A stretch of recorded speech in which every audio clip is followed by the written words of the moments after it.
And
with that, we are back. Good afternoon, everybody. Let me bring everybody into all the crew members on, including myself.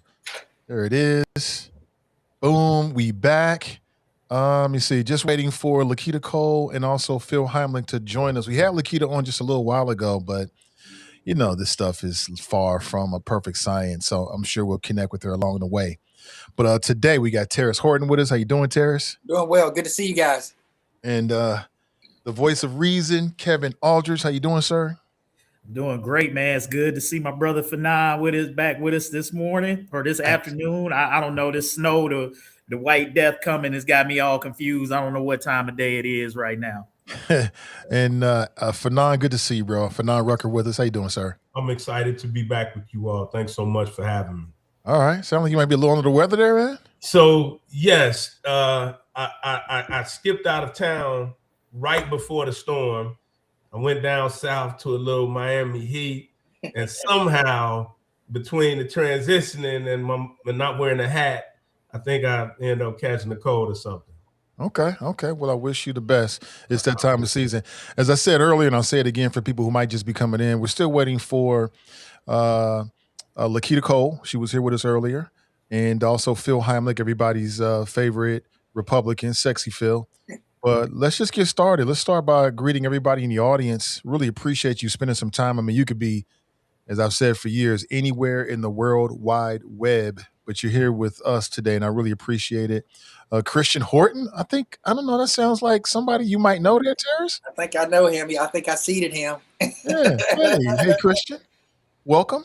He's watching from the barbershop. Yeah. Oh, great. Hey, Shahira, good to see you. Thank you for being here. Scott, how you doing? Sierra, how you doing, Sierra? Good to see you. Regina, thank you so much. As always, you know how the algorithm works. I mean, yeah, we can put it out there. We'll share it. But when you share it, man, it exponentially widens the possibilities of who might be able to see this podcast. And we think it's something different. We think it's something interesting. And maybe somebody you know might feel the same way. So let's get straight. Tony's here. Hey, good to see you, Tony. And Dina, good to see you. Good to see everybody. Thank you so much for being here. And listen, I hope you are ready for some conversation. All I ask is you say something worth the room. That's it. That's all I'm looking for. Say something worthy of the room that we're building here, and that's it. So let's jump straight into. Hey, brother Andre Ewing is here, one of our crew members. Brother Dre, Cuz Breakers, got the best voice ever. Good to see you, bro. Let's get straight into it. So, man, I mean, there's a lot of stuff happening up in Springfield, Ohio. If not for a federal judge, it looked as if about 300,000 Haitians in this country, about 30,000 in Springfield, Ohio. So it's a very local story. We're going to lose their temporary status. But as I said, within the last 24 hours, a federal judge has said, no, wait a minute, Trump administration, you can't do that. We'll see how this plays out. But you know what? There's been a lot of positive energy and a heart pouring of emotion. I've been watching these videos of people up in Springfield who've been coming together and saying, look, these are our neighbors. We don't like what is happening. We're going to stand together. The governor of Ohio, Mike DeWine, who rarely speaks out against the Trump administration in any way, has said that he thinks it's a mistake for the Trump administration to try to essentially push these people out of the country. What does the crew think? And of course, I'm always prepared with some questions. Well, here's one question. Should local officials push back on federal actions of this nature that create fear locally? Because there's a lot of fear. I believe it was, I don't want to call it. I don't know if it was the Inquirer, it was a local news organization. And they had interviewed someone. It was a woman of color, and she was just talking about the fear that she's living in. So my question again is, should local officials push back on federal actions that create fear locally? What do you think? That's a tough question. It's a tough question because we deal in what we believe is right versus what we think somebody else thinks is right. In the 60s and the 50s, what did we see? We saw local officials objecting to what the federal government was doing to integrate. Now, many folks said that's what we're supposed to be doing.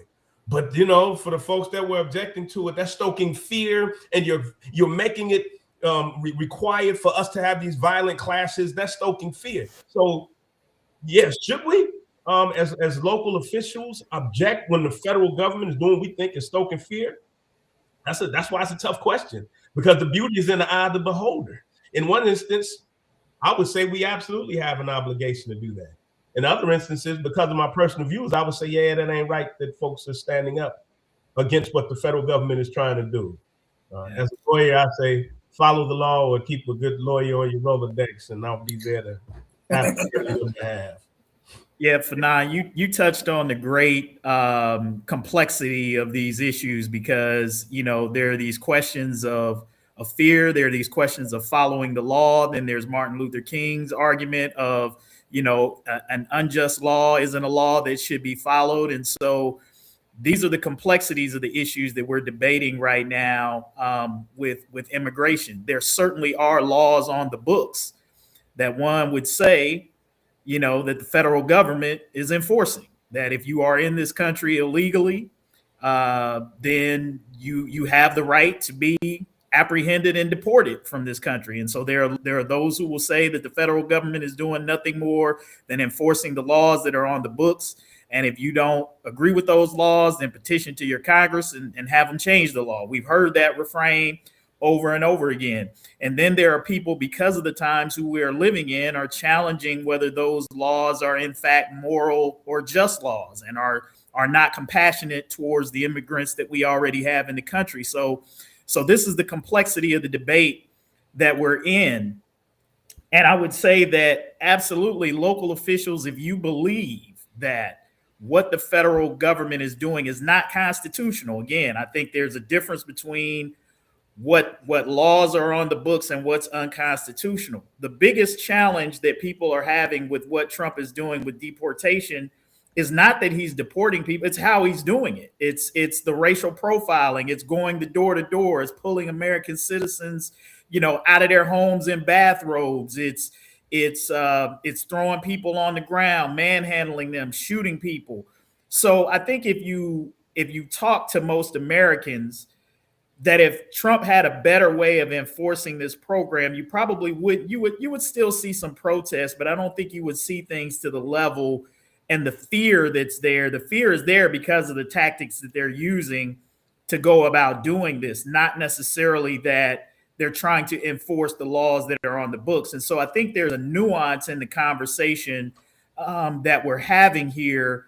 And I would agree that, and I said this on the last podcast, I would agree that I think our main beef is with Congress, who for years has kicked this immigration can down the road and hasn't come up with a plan to effectively deal with folks who are undocumented in this country. To Mike DeWine's point, with the temporary protected status of the people in Haiti,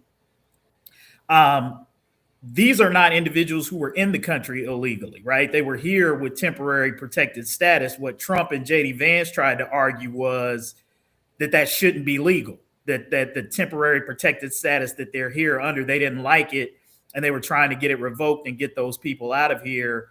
And I think DeWine and others recognize, with the conditions being what they are in Haiti, that essentially when you deport people from here back there, for a lot of them, that's essentially going to be a death sentence. And again, that gets into unjust and moral justifications in what you're doing that I think a lot of people have issues with.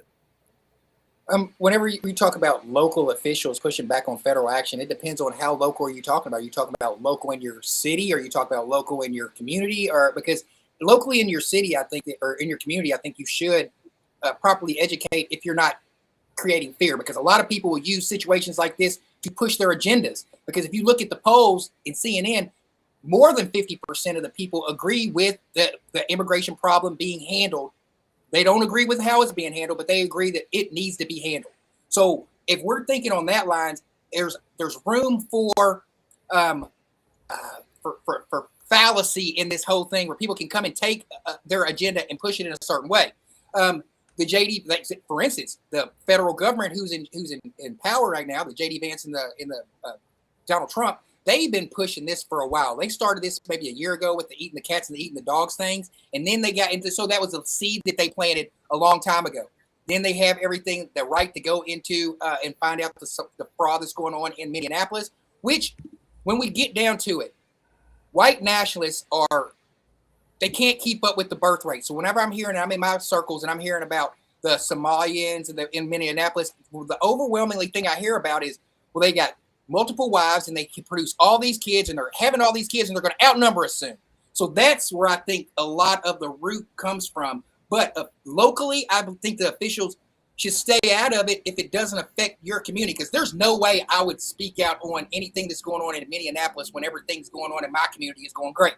It's just that's politically grandstanding, in my opinion. So if it's going on in your community, yeah, speak out on it.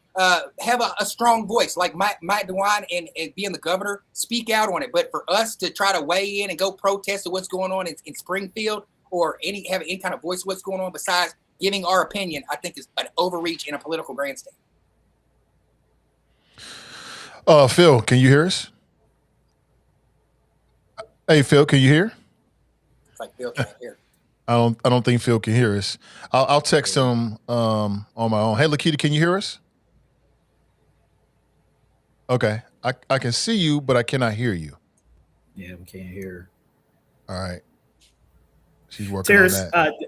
While they're working that out, the one thing I would push back on, and what you said, like if it doesn't impact your community, be silent. I disagree with that, because I think a lot of people feel like what's happening in Minneapolis, if enough people don't speak out on it, it's coming to a neighborhood near you very soon, and it will soon be your problem. And I think the reason why local officials do need to have some type of voice, because it is, as we've seen in Minneapolis and in other places, it is local police and local resources that are having to be used and expended to deal with the way that ICE is employing their tactics. And so if ICE and the tactics that they're doing are drawing hundreds of demonstrators to an area, that's something that local resources have to be used. Like, you can't just have 200, 300, 400 protesters show up to ICE and not have some kind of local resources there present to make sure that the peace is maintained, that people are safe, etc. So I do think that local representatives have a voice, because local resources, local taxpayer dollars, both on the federal, state, and local levels, are being utilized to deal with this bad handling of this federal. program. So that's the only pushback I would give on those. But what you would say is mishandling. 50% of the people would say it's proper handling. Just because on this podcast and the people in this podcast might majorly think that what's going on with ICE is wrong in Minneapolis, there's half of the country, probably more than half of the country. There's more than half of the country that thinks that everything that's going on is going on okay. No, it's Terrace, not half. Can I share something, Terrace? Sure. If you look at the polling. Yeah, I think Kevin's already on it. Go ahead, Kevin. Kevin's on top. Yeah, no, I was just going to say, if you look at the polling, Trump is underwater in terms of how they're handling it. I think the point that you're saying is you probably have a lot of people who, and it may even be more than 50% of people who agree that taking care of people who are in that people who are in the country illegally, right? Particularly the worst of the worst, they don't have a problem with dealing with that. It's how they're doing it, the tactics that they're using, that a vast majority of people, even if you agree with getting undocumented people out of the country, don't agree with how the tactics that ICE is using. Hey, Lakita, can you hear us now? Yes, I can hear you. Can you hear me? Yeah, we can hear you. Got Lakita cool with us. Whether you want to or not, can you guys hear me? We can hear you. Yes, we're all here now. Great. Man. Okay, we can really get. Okay. Terrace spoke for 10 minutes uninterrupted, man. It's a wrap now. All right. It's a wrap. Now we can really get the show started. Okay. So proceed. What we're talking about what's happening in Springfield. The first question was, should local officials push back on federal actions that create fear locally?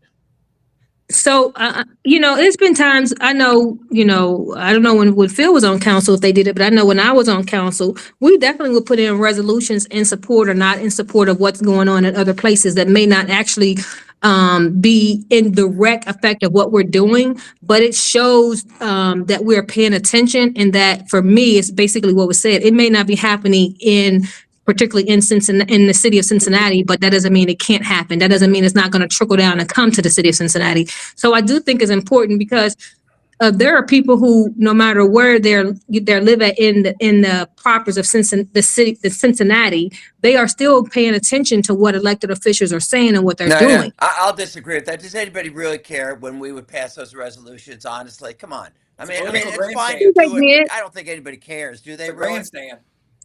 Yeah, I do. I think they do. I think they cared about where we stood on different issues. If we're paying attention about local issues, federal issues, and state issues. And regardless, we can always say this is where we stood on it. There's a record of where we stood on certain issues. And so I do think it's important sometimes that you do speak out. I'm not saying you speak out on every single thing, but I think something like this is something that they do need to stand up against and say something, because it's going to trickle down. I mean, you got ICE in Price Hill. Where are you at on those issues? What's happening? My son goes to AMI school, which is a Spanish speaking school. And more than half the people, a lot of the parents are scared to send their kids to school because they don't know if ICE is going to show up at the school. So what are our officials saying about that? About what's happening there? What are they going to say about what's happening here? So I do think it's important that people are listening and paying attention. It may not be everyone, but I do think it's important to have a record. Can you speak more on that, though? Are you afraid, honestly, Lakita? I'm concerned. I'm not afraid, but I am concerned about what they're doing. I worry. I'm gonna be honest. My mom, she looks Hispanic, and so are they going to stop her? What is she going to do? So you have the concern about what are they going to do and what are you going to say? So, I mean, there is that issue. And I think some of the things, the way they're doing things are just wrong. Yeah.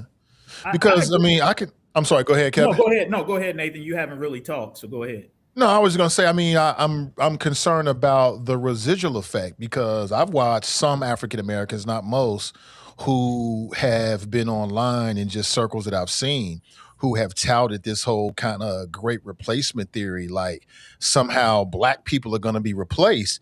And so now that we see black and brown people primarily being snatched up by federal law enforcement and being detained in various ways, I'm just wondering, how do black people feel about this? I've even seen people online, black people say, well, this is not really our issue.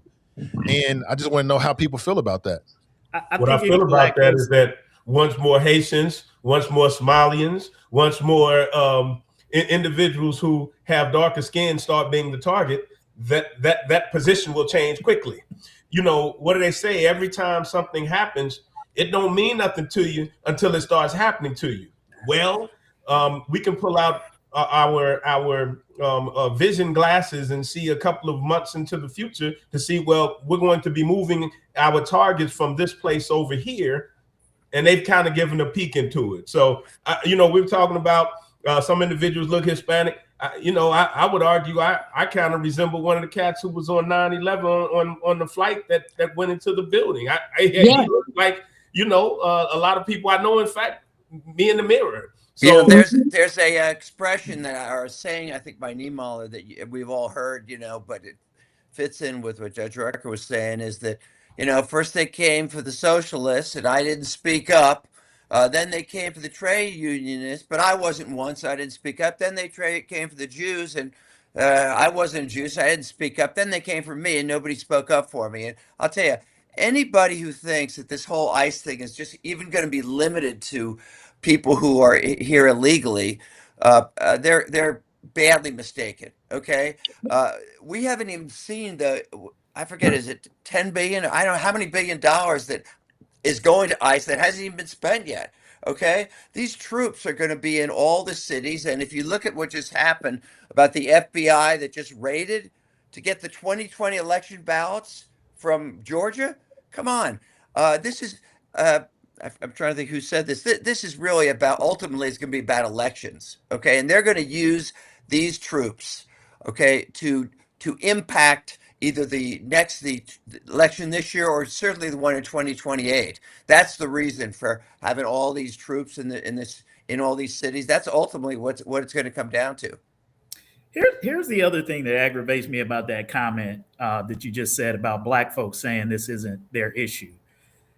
For a group of people who always want everybody else to care about our issues and act on those issues, we would have some in our group who have the nerve to say that there are other issues that we shouldn't care about. I just think that is the most ridiculous statement to be able to make. We all need to care about these issues because they cross all boundaries. They cross all races. They cross all genders. They cross all political affiliations, because as everybody else has said here, there are some power brokers in this country who don't care about any of us. They care about their power, their influence, and their greed. And they will step on and crush anybody who they can. And this is why we have to present a united front around these constitutional issues and these moral issues that impact all of us, because it's all coming our way. And if as Black people, you want white folks to care about your issues, how can you sit there and say, I don't care about this because this issue, because it doesn't affect Black people? I just think that's ridiculous. On a Black conservative standpoint, and I understand where you guys are coming from, but I listen to different echo chambers, and the echo chamber I hear sounds a little bit like this: let's get all of them out of here. They're not here. They're not doing the right thing. Just get them out. Get the Somalians that came over here and did the fraud. Let's start with Iman Umar, whatever. Deport her first, and then we won't have the problem. That's the talking points that I hear within my circles of Black American foundation. These African American assimilating, we're the people I'm talking about and listening and talking with are talking about delineating completely from the African American, because they're not like us. And I'm not, and I have no love for any African that comes over to America, and we let them come to our country and open them up with open arms and love on them and say, yeah. And then first thing they do is they commit crimes, and then they try to use the race card in the Black struggle to latch onto it. I wouldn't go for it. And there's many other people out there who think like me. So whenever you guys are we shall overcome empathy moments for these African immigrants who are committing billions of dollars worth of fraud. What about the ones that are not committing crimes? What about them? I'm not talking about them, Phil, because you are on their side anyway, because you're more concerned about what goes on in another country than you are in your own country. And you have no care of what goes on for foundational Black Americans. You more care about being a Republican, acting like a Democrat. I'm stunned. The floor is yours, Phil. You want to rebuttal that? If you Trying to can. sort it out, to tell you the truth. If you could put those, what you just said, on a spreadsheet, Taris. I'm not talking too fast. You're listening too slow, Phil. Yes. Uh-oh. How did you know I had low SAT scores? Come on. SAT, those are culturally biased. Come on, give them something better than that. Yeah, See, Phil, you would lose the debate with me every time because all you got is old white boy tropes. That's it. You need to bring it white up. boy Oh my God. You need to come into the modern day era if you're going to talk about SAT scores. You know, SAT. Come on, man. That's probably what you work with your siblings but no, man, that didn't work with me. I know millionaires and billionaires that didn't even take the SAT. Get out of here. Wow. What letting them Texans that deserved the split screen right there. Yeah, it did. Oh my gosh. Talk about Brenda taking a stand on it. I am rarely speechless, but this is Welcome to the show, Judge. Now, I've been here before. I already know. I just sit back and Wow. do that thing. But Terrence, I do have a question. You saying that you're talking to your folks in your echo chamber, and they're like, that's them. They got nothing to do with us. When somebody gets pulled over, like has been authorized that you can pull people over for what they look like or how they sound, when they're the victims of one of those irrational, unreasonable, random stops, will the position be the same? Or will it be, oh, wait a minute, it's not them, it's us, because I look like them? If an ICE officer pulls over somebody like me and they ask for my ID, I'm going to say, here you go, officer. Do whatever you got to do. I appreciate the work that you're doing. Have a nice day. I'm not going to be trying to disrupt their business and what they got going on. But they're disrupting your business. They're disrupting your business and what you got going on because I said this on the last podcast. When the police pull you over without any kind of probable cause, you are under no obligation to give them any identification. Why? Because as a free American citizen in this country, I don't have to walk around proving to you that I'm a citizen of this country if I've done nothing wrong. If you roll up on me for no reason and are like, hey, show me that you're an American citizen or give me your papers, that is harassment. That is profiling. And no, I'm not going along with that because you are violating my rights, sir. And I don't have to do that. And police too often, not just in Minneapolis, but in Cincinnati and all across this country, do that very same thing to people every day. And when people push back for their rights, you know what cops do? They get pissed off and they escalate the situations. I see it happen all the time when people stand up for their rights and say, you don't have to do everything the police tell you do, because a lot of times they're trying to gather information on you to be able to make some kind of arrest or get something to stick to you when you haven't been doing anything wrong. So this notion of, hey, if an officer pulls me over and asks me for my license or my papers, I ought to just do it, is bullcrap. Tell me why you're pulling me over. Tell me why you're asking for that identification. If you don't have a good reason, I don't have to give you jack. And that's not being a bad citizen. In fact, that's standing up for other citizens. That's being a good American citizen and not allowing law enforcement to unlawfully trample over your rights. But I'll let Brother Rucker speak to that because he's actually on the side of the law. I'm just a journalist who knows just enough to be dangerous. But Brother Fanon, if I said anything inaccurate, Phil, you too, please correct. Oh, you never say anything inaccurate, Kevin. Never. I mean, what I do lecture groups and say the time to object and to fight is not at the stop, because in every interaction, there's one person who has the greater weight of authority. And I mean in any interaction, whether it's in class, the teacher and the student, whether it's a parent and a child, whether it's the prosecutor and the defendant, whether it's the judge and everybody in the courtroom, there is someone who has a greater weight of authority. On a traffic stop, it's the police officer, it's the law enforcement officer, it's the person who has the badge, the gun, the PR-24 back in the day, the mace, or the taser. That is not the place or the time to say, I know my rights, you can't do this, you can't do that, because that is not a battle anybody's ever going to win. It's impractical to feel that way because I'm a grown man and I'm not going to be disrespected. And I know that you can't do that. That's the legal truth. The practical truth is I'm still going to get a ticket if they go give me a ticket. And I probably will now have additional charges for disorderly conduct, resisting arrest, and obstruction of official business, because that's how the stacking works on the pancake when you start objecting in those situations. So I hear you, and you're right. What it actually Thank does. you. That was all I was waiting for you to say, though, brother. Yeah, that's all it was. You said a That's lot all it there. was. You didn't You want said, anything else. listen, brother Fanon, I've said and written the same thing that you just said about confrontations and the traffic stops. I've said everything. But what I wanted you to address was what was anything that I said about what your rights are. There's a difference between what you're advising and what somebody's rights are. So that's all I was waiting to hear was it a yes or no? Was I right or wrong? So yeah, but he said you were right, but I also heard him say Troy was right as well. You know, the right thing to do at that point is to give your information, because I agree, that's not where your win is. You're not going to win against the police. That's what happens right there. We always want to fight right there. We can't win that fight right there. You win that fight in court. So I say for me, I'm saying give your information to live that day and have to fight the next day. Well, they may have won that battle right there, but go to court and win the war. You got to live in order to win the war. And so while you fight the battle, at that point, it's a losing battle. You can't win at that. You can't win at the traffic stop. Let me add one thing. From what I'm hearing, real quick. From what I'm hearing, I think saying is we can I don't just have a can I get a problem. word in? We Can don't I get a have word in real quick, a Kevin? problem with ICE stopping, shaking people down for their papers. No. We're not saying that. That's not what we're saying. Can I get a word in? From what I'm hearing, and I'm not just trying to, even things out, but I think you're both right.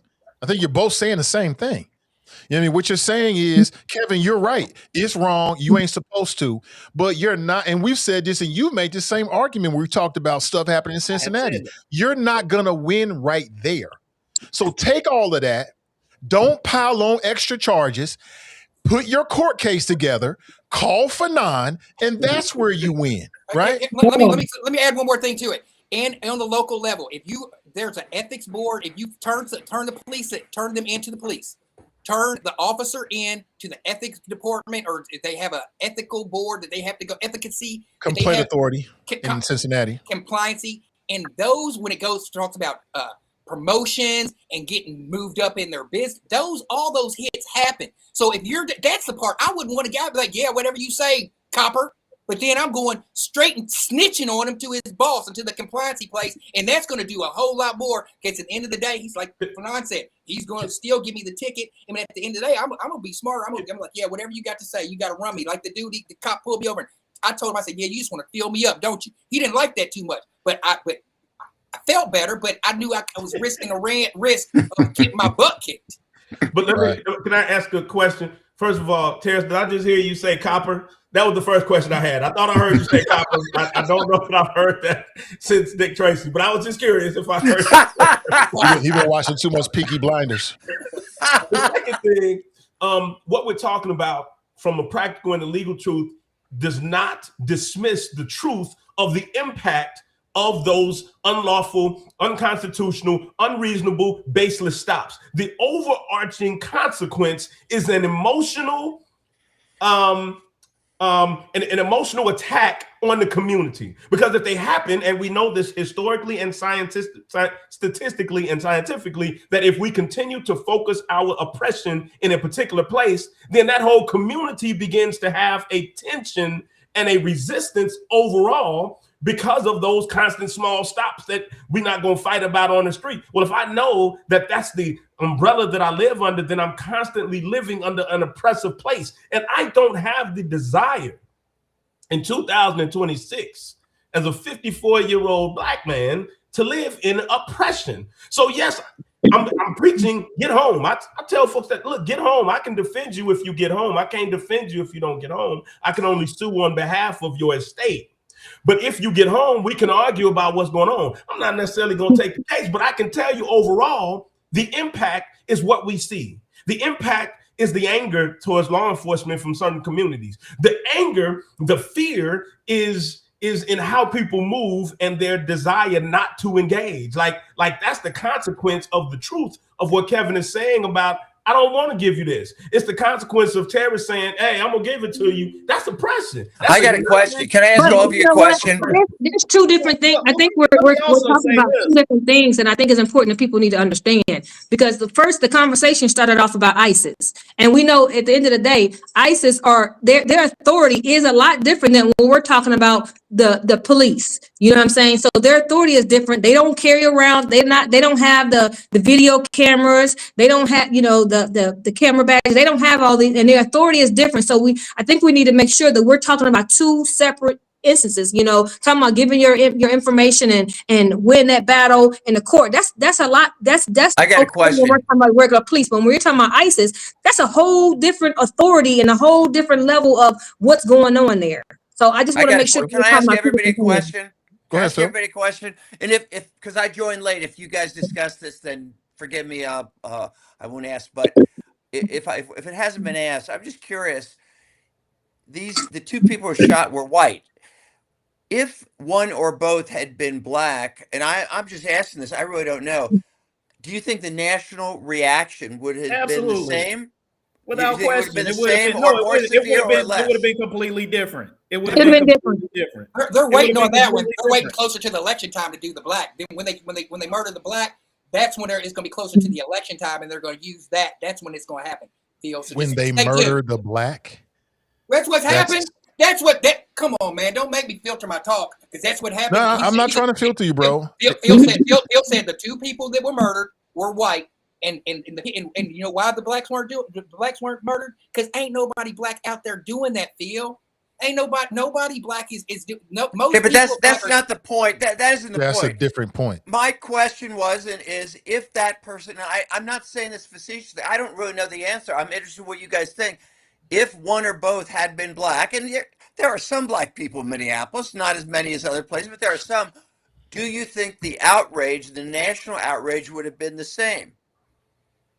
I think there's some people who are outraged who wouldn't have been as outraged. I mean, look, let's just face this. The first death, Renee Good, you know, was a white woman, and that changed the entirety of the dynamic. And I think the way that the Trump administration came out and immediately tried to villainize her, call her a domestic terrorist, all of the same tactics that typically happen to an African American when they are killed in a law enforcement exercise, where they go out and demonize that person, dig up everything that they can to desensitize the public to their humanity and all of that sort of thing. Here you saw it happen to a quote unquote white soccer mom. And if there's one thing that we know, that in this country, that when atrocities happen, race matters, and how it's responded to and treated is different. That's a fact. Black kids go missing, you don't hear anything about it.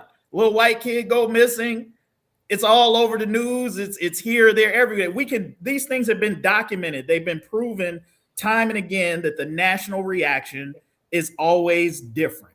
The couple of times that it hasn't been was when it was kind of sort of undeniable.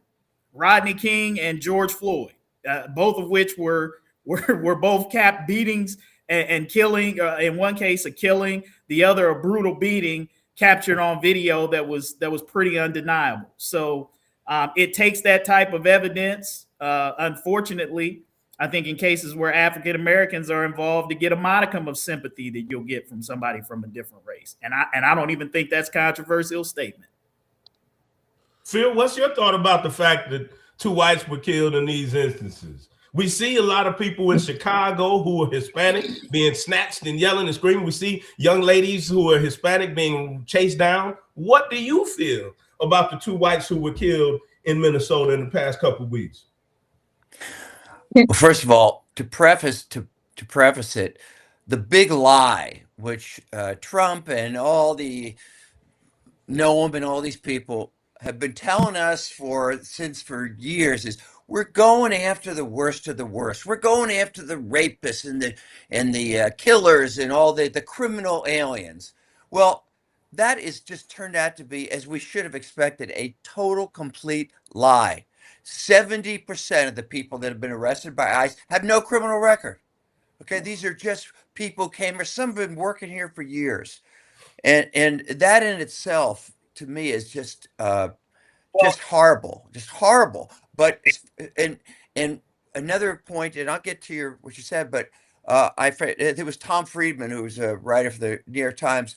He said something I thought was very meaningful. He said he covers, the Middle East for years. He goes, the only group that he has ever seen that wear masks other than ICE are Hamas. Okay? And I thought that was pretty powerful. What the hell are these guys wearing masks? Oh, we're trying to protect their identity? Yeah, well, Cincinnati cops, they don't have a mask on, or state troopers, they don't have a mask on. I mean, that is just plain evil, in my opinion. Now, what my response? Oh, I was horrified by those killings. I mean, and all the BS about their domestic terrorists. First of all, the first one, the cop, correct me if I'm wrong, was not cop, the ass guy was standing in front of the car, which, from what I understand, standing in police tactics is something you never do. You don't stand in front of the car. Okay, so he was poorly trained as it was, and it certainly looks to me like she was trying to get away, not trying to hit somebody. But the last one, that nurse, oh, I mean, come on. I mean, I don't think anybody's trying to justify that. The guy's on the ground and there's 10 bullets in his back. Okay, so they were both, especially the second, those were executions. That's all they were. Can I respond to Phil when he asked the question, is there going to be a different response? Yes, and there has been, because no one talked about Keith Porter, who was a 43-year-old Black man from Los Angeles, California, who was shot and killed on December 31st. No one even talked about that he was killed by ISIS.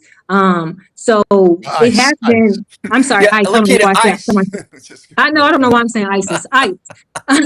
Same thing. So, right, you know what I'm talking about. You get it. You know what I'm talking about. So, I mean, so there has been a difference, because you haven't heard nothing about Keith Porter, but you hear about the other two. So, yes, there's a difference. There's a different response.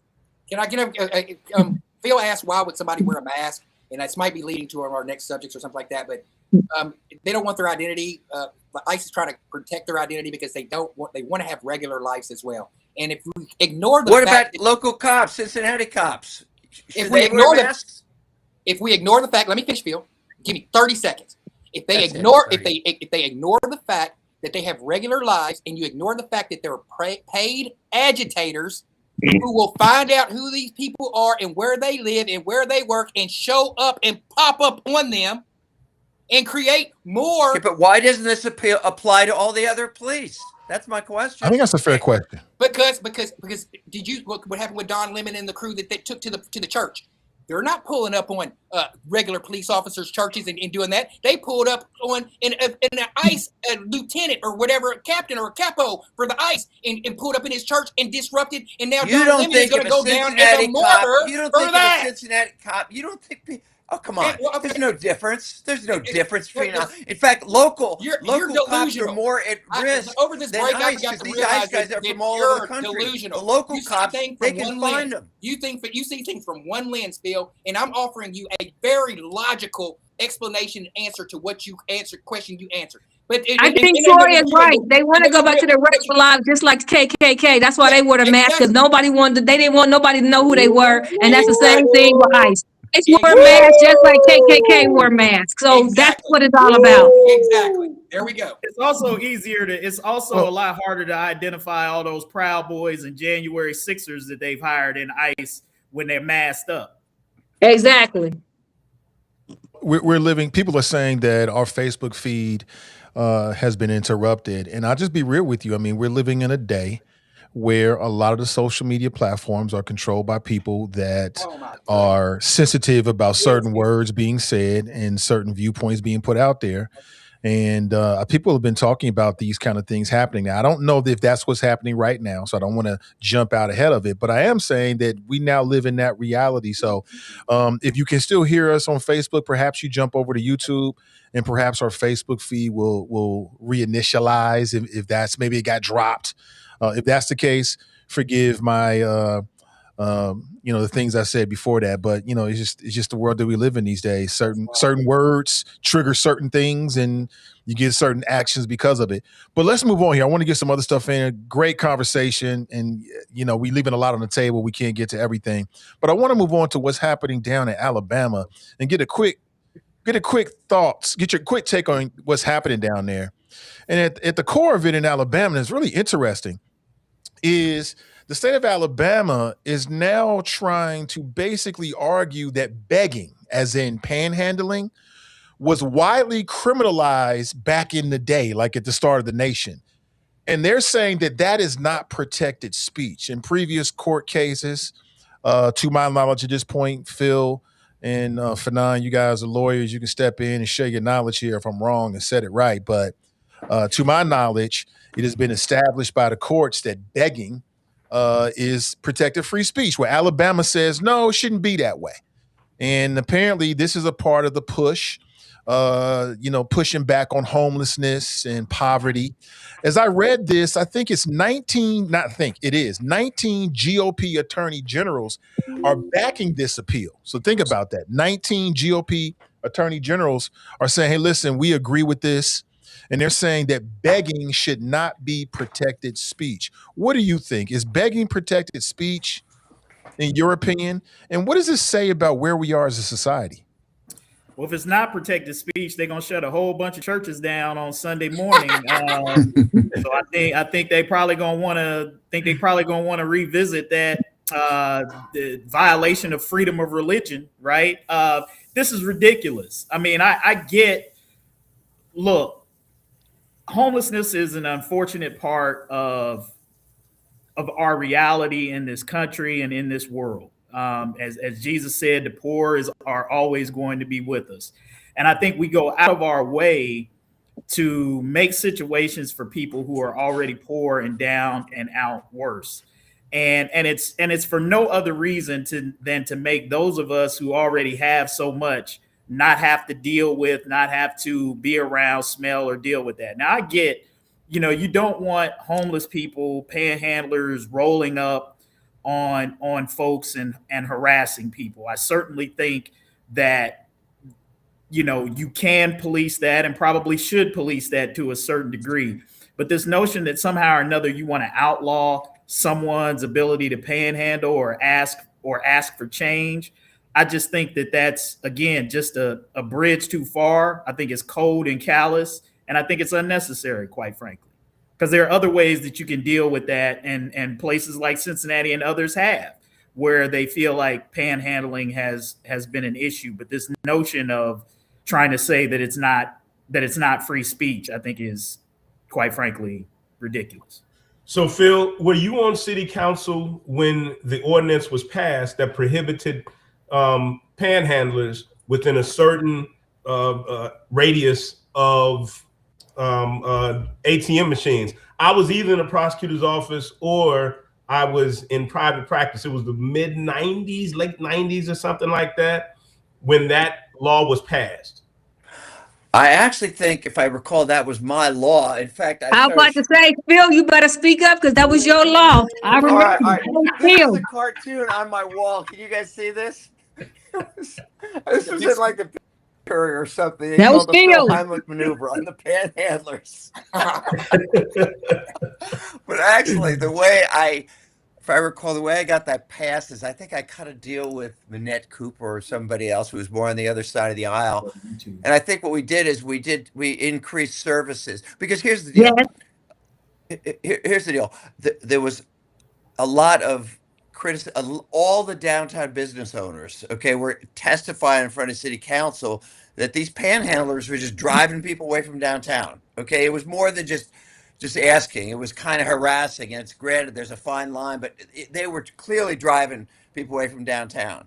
So we passed that law. And frankly, I don't remember exactly Fanon, maybe you do, what the terms exactly were, but it definitely made it illegal. And at the same time, I think we increased some social services where we had people from, whether it was not the free store, but the drop-in center or some other places, going around and basically providing services and offering services for for those folks. And if I could just throw one personal thing in. Yes, and then when you left, picked it up and went further with it. So you're absolutely right. You brought it in, and then Monzel picked it up and brought it further and made it almost just a second. criminalized it for Lakita, you being a panhandler.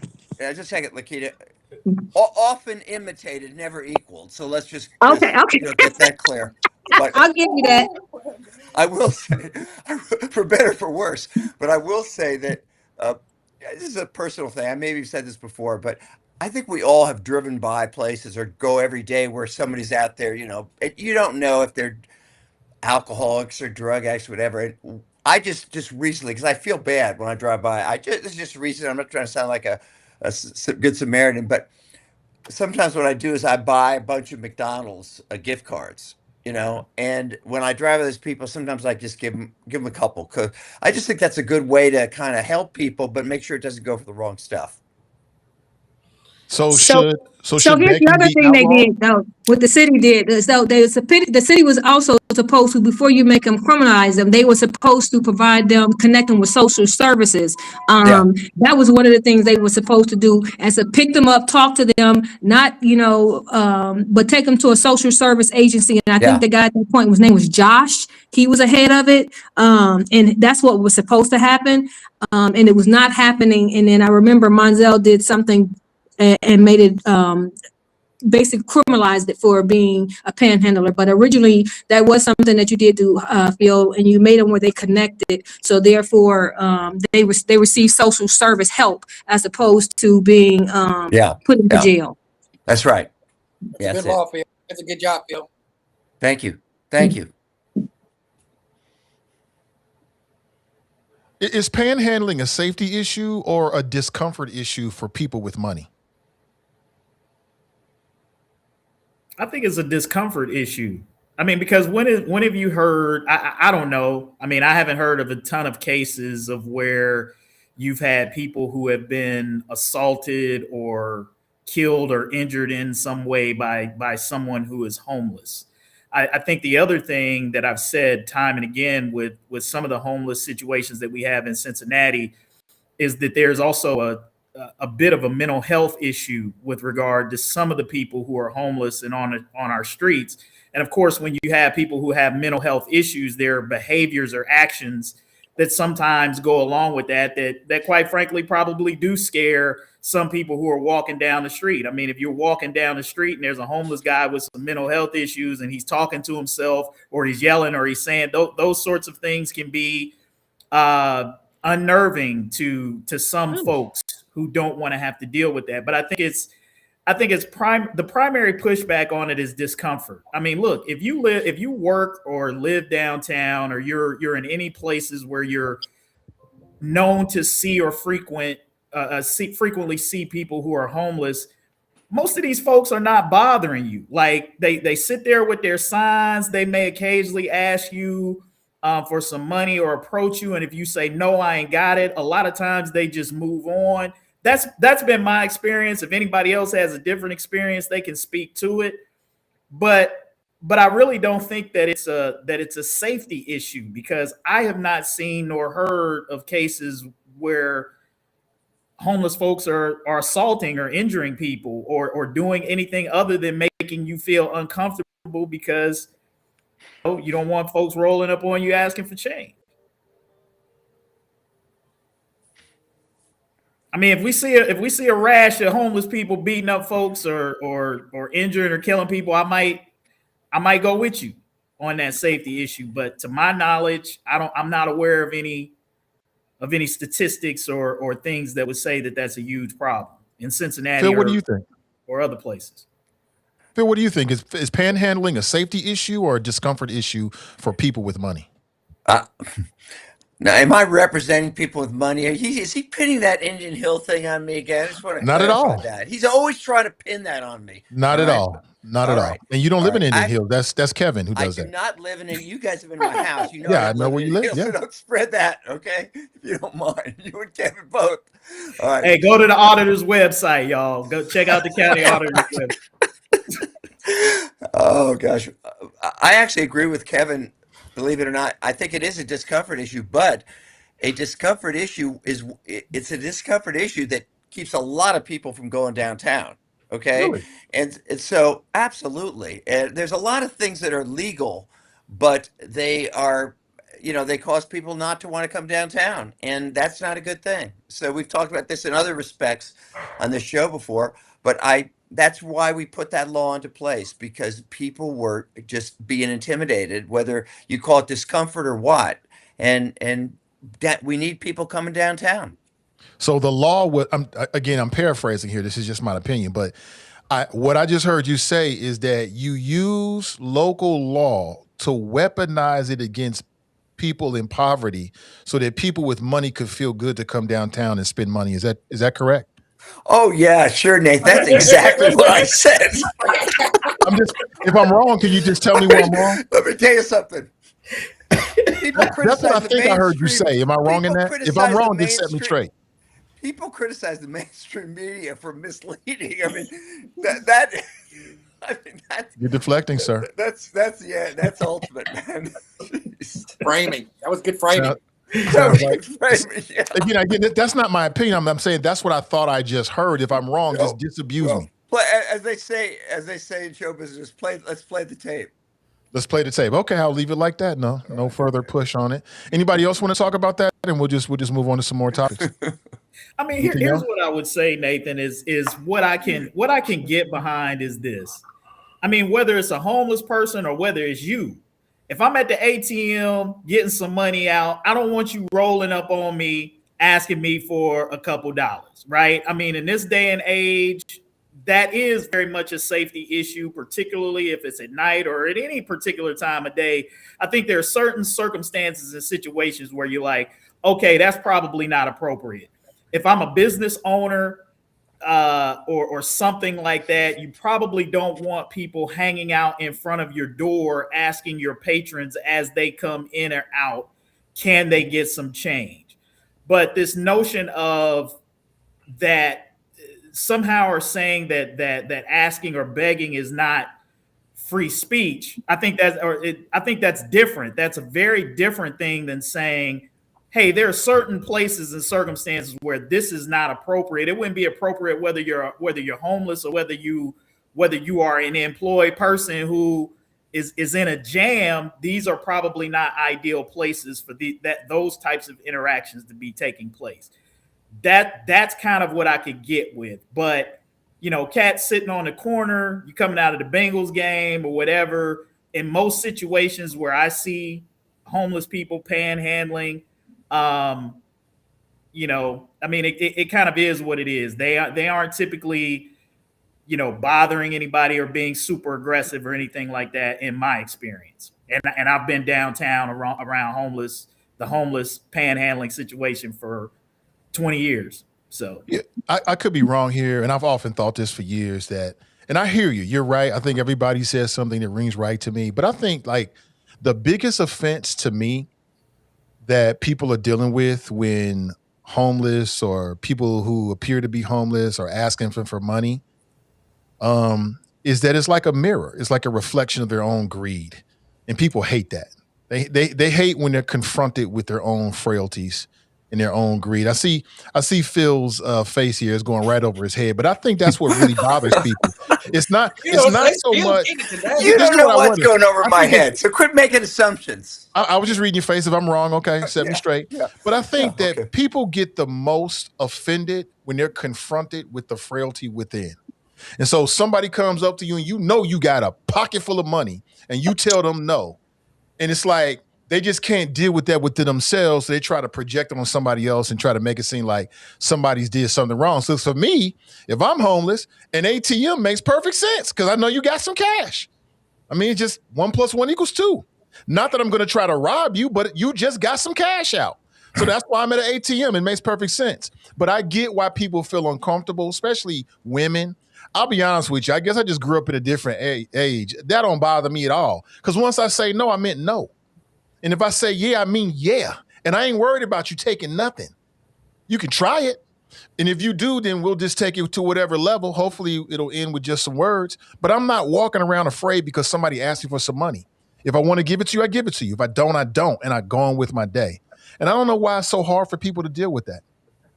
Yeah, And I All was of us born in are the 6'2" and 300 pounds and play football. I'm 275, Nathan's a sir. big guy. 275. Oh, Nathan's a I'm big guy. 275, sir. 275. Hey, Nathan, no, but here's another way to look at it too. You also can look at it like this is also like some of that's also a protection for the homeless person too, because in these days and times where everybody is carrying, all right, but a lot of people are carrying now. If you roll up on somebody at ATM or whatever, they don't know what your intentions are. And it could be any situation where somebody could react, surprised by a homeless person, turn blast on them. Same things that they've kind of said about, you know, the homeless people who stand at the top of the interstate exits and where they've tried to discourage people from doing that.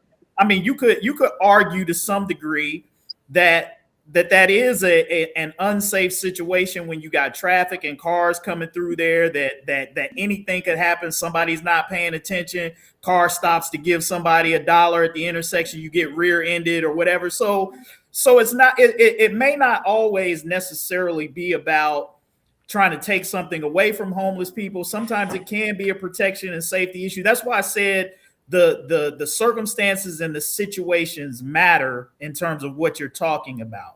In a lot of situations where I see people panhandling, I don't see a problem. In other situations, I could see where you could kind of make a legitimate case for it. Okay. All right. Anybody else? We'll just move on. Let me bring something to your attention. This has happened like a week ago, but it was a part of fallout of what happened in Minnesota. You had a Republican GOP, that's redundant. You had a Republican candidate for governor. His name was Chris Medell, and he actually ended his campaign. And he cited the way that the Republican Party was moving forward in Minnesota. I want to pull this up on the screen real quick if I can. Bear with me a second. Here it is. I got it for you. Yeah, I thought it was quite fascinating, and I definitely want to get Phil's thoughts on this because I know he's had his own issues with his party. Check this out, everybody, and then tell me what you think. I announced the end of my campaign. I have two primary reasons for this decision. Number one, I cannot support the National Republican's stated retribution on the citizens of our state, nor can I count myself a member of a party that would do so. Operation Metro Surge has expanded far beyond its stated focus on true public safety threats. United States citizens, particularly those of color, live in fear. United States citizens are carrying papers to prove their citizenship. That's wrong. ICE has authorized its agents to raid homes using a civil warrant that need only be signed by a Border Patrol agent. That's unconstitutional and it's wrong. That's again Chris Medell. Sorry about this. Feeling unwelcome. Commercials from YouTube. Hold on. Definitely don't want to do that. But that was Chris Medell, and he has decided. Sorry, you still hear it. He has decided to step away from the Republican Party. So it begs a couple questions. So one quick question is, what's a stronger move if you are a part of a party that you feel like is making moves, whether Democrat or Republican? In this case, it's Republican, but my question is in general. What's a stronger move? To leave the party or to stay within the party and try to change it from within? And I know for Phil, this strikes particularly hard, hits hard for you because you're kind of in that situation when it comes to Trump. But what do you think about his move to step away from the Republican Party completely, and he stepped away from his candidacy? What do you think? I'll go first. I think Sure. This guy wasn't going to win anyway. It's a political grandstand. We'll start there. And the framing of bringing up a Republican candidate in Minneapolis when it's been ran by Democrats with $1 gajillion worth of fraud is unbelievable. I mean, I believe it, but I'm saying that should be the first thing. Why focus on the Republicans in that hellhole of a city that's going on right now, the hotbed of corruption of this nation, and has been since George Floyd and before. Why do we care about what a Republican who had no chance of winning? All that does is contribute to Donald Trump deranged syndrome. If he doesn't like what's going on within the Republican Party in Minneapolis, he could step away or just wait. Trump's only going to be president for 3 more years. Wait, change it within, like what Phil say he's trying to do. Change it within, make some changes within. But as far as like making a big deal and trying to politically grandstand and say, I'm dropping out of a race that I wasn't going to win in the first place because I don't like Donald Trump and what ICE is doing. I'm standing on that. I mean, it's like, who cares? Interesting. What do you guys think? I appreciate it. I'm interested in the Republicans on this. I thank you, Terrence, for sharing your insight on that. I thought it was interesting. I didn't disagree with everything you said, but I appreciate. I think it's interesting what our Republican panelists have. And one more thing to add on to that: didn't the Democratic governor who's elected at the moment drop out of the race because it's such a corrupt place that a U.S. representative got murdered, and the murderer put in the letter that he was told to do by Scampon Timmy? And y'all are talking about the Republican? I don't know. The last part of what you're talking about is outside my knowledge.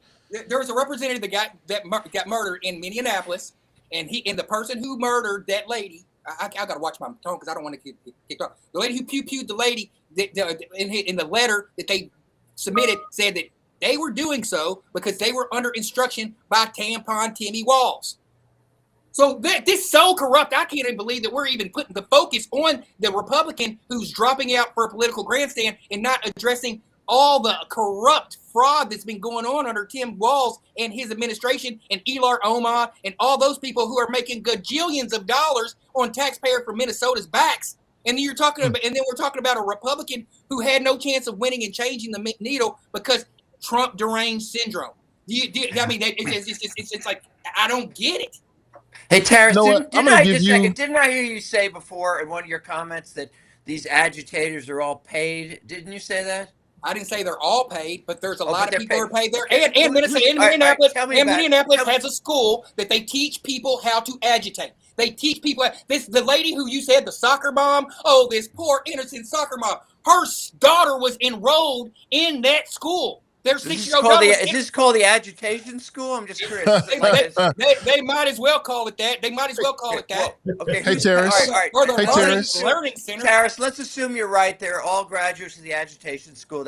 But I still want to know who's paying them. Is it the agitation school or is it George Soros? Who's paying them? George Soros paying everybody. I don't know. It could be.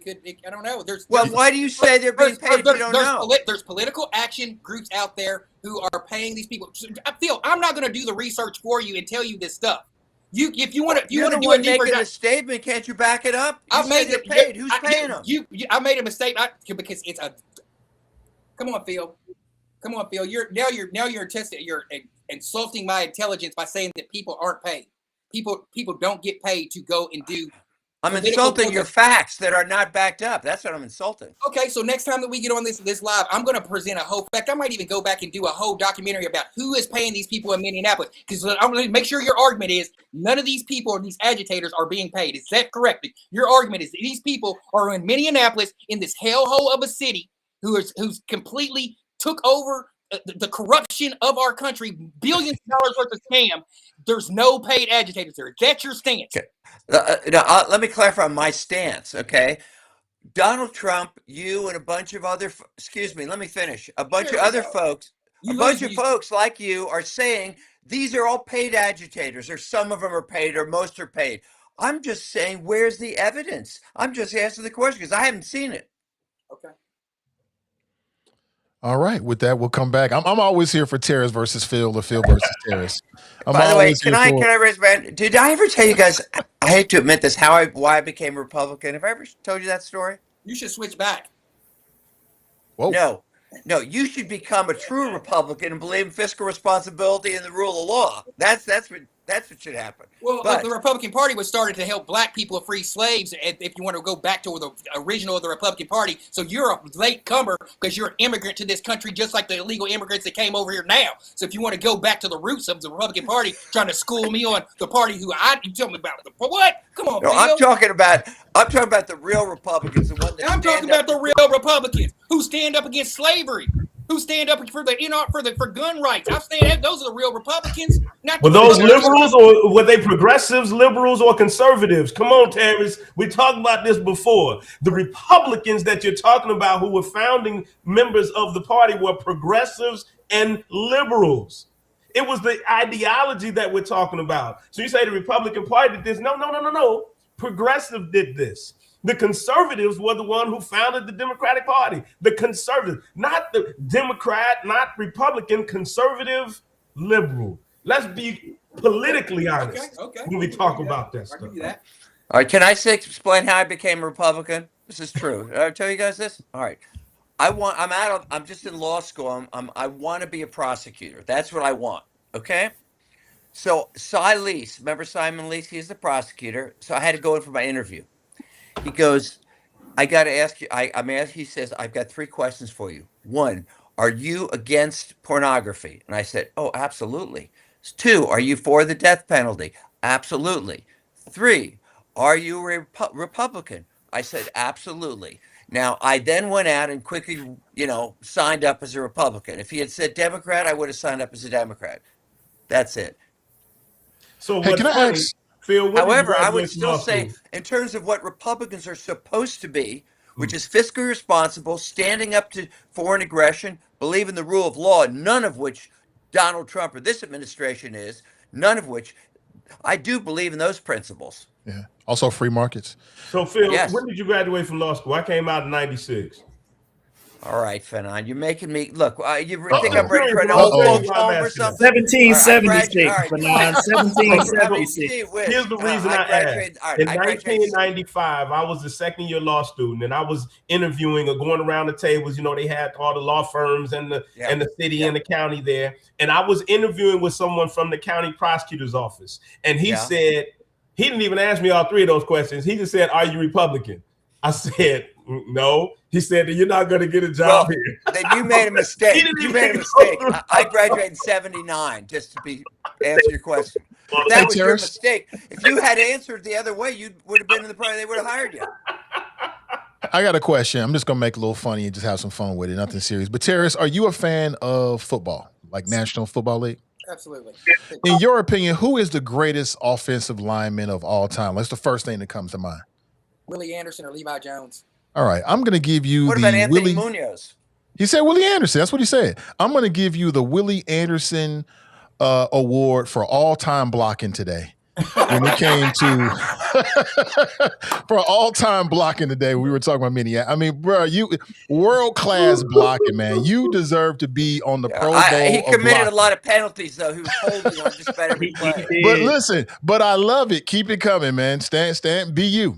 Stand your ground. That's what you want to do. Go right ahead. I just got to watch what I say because I don't want to be any kind of contributor of any kind of flagging or banning or goes on this. I appreciate that. I mean, we built something very good, and the more popular it gets, we're gonna have the Theo Heimlichs over there pushing the report button. Report. People actually do that, I guess. So I don't know.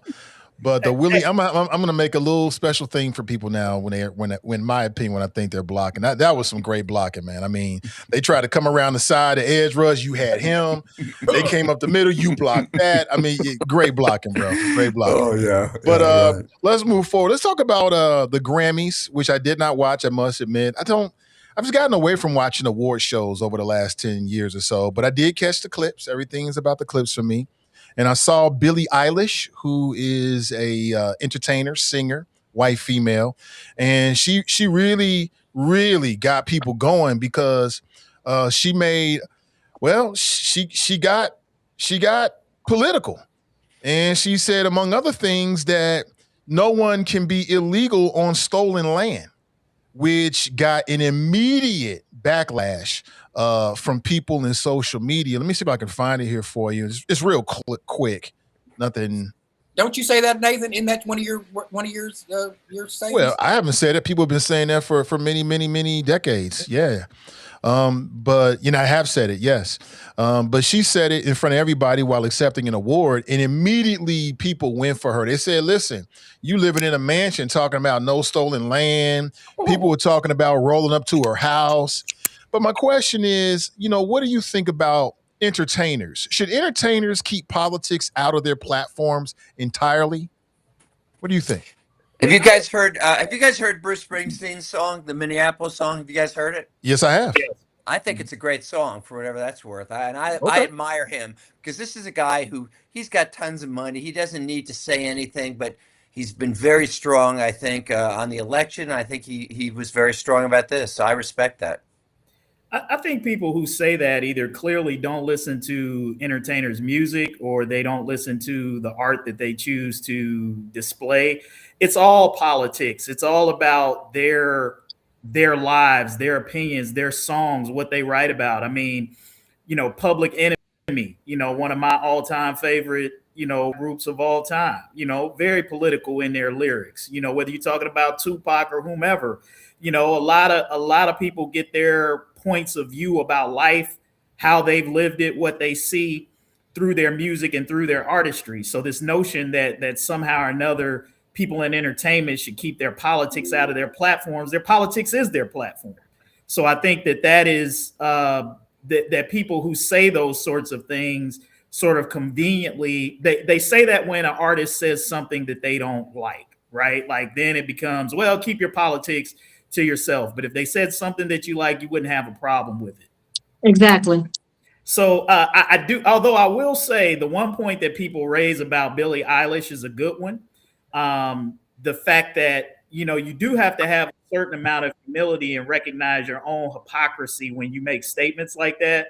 Because the reality is that if you are not Native American in this country, we all have benefited from a system that planted itself on it, right? To that point, we all own homes on quote unquote stolen land, right? We all do. And nobody on this podcast or anywhere else is right now getting ready to give up their home and sell it because of what, this country, the historic injustices that this country perpetrated on Native Americans. So I do think even as you say those things, and I say this as someone who brought this to my attention, because I always used to talk about how white people in this country live off of a system that has benefited them at the expense of other people.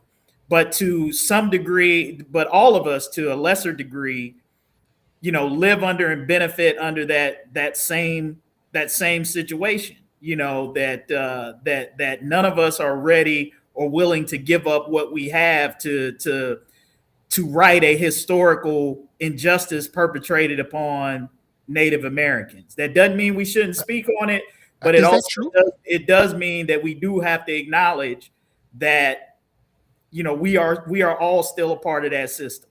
But I want to push back a little bit. I don't know if I think that's true.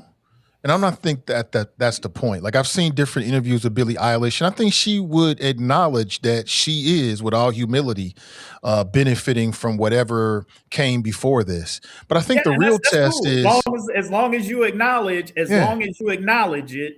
That's what I'm saying. Like if you're gonna speak, but I think the real test, Kevin. I think the real test is not whether you're willing to give up your home, but are you willing to pay restitution, what they call reparations, because of it? Nobody's asking you to necessarily give up your home, but I think some people are saying, hey, listen, there's a debt that's owed. And if I remember, I could be wrong about this, but I remember watching different interviews with Billie Eilish, and she fully seems to articulate that. But here's the other question is she right in what she says? She says you can't be illegal on the stolen land. Is she right? There's been so much outrage about what she said and how she lives. They're trying to personalize it, but few people are answering her question, right? Is she right?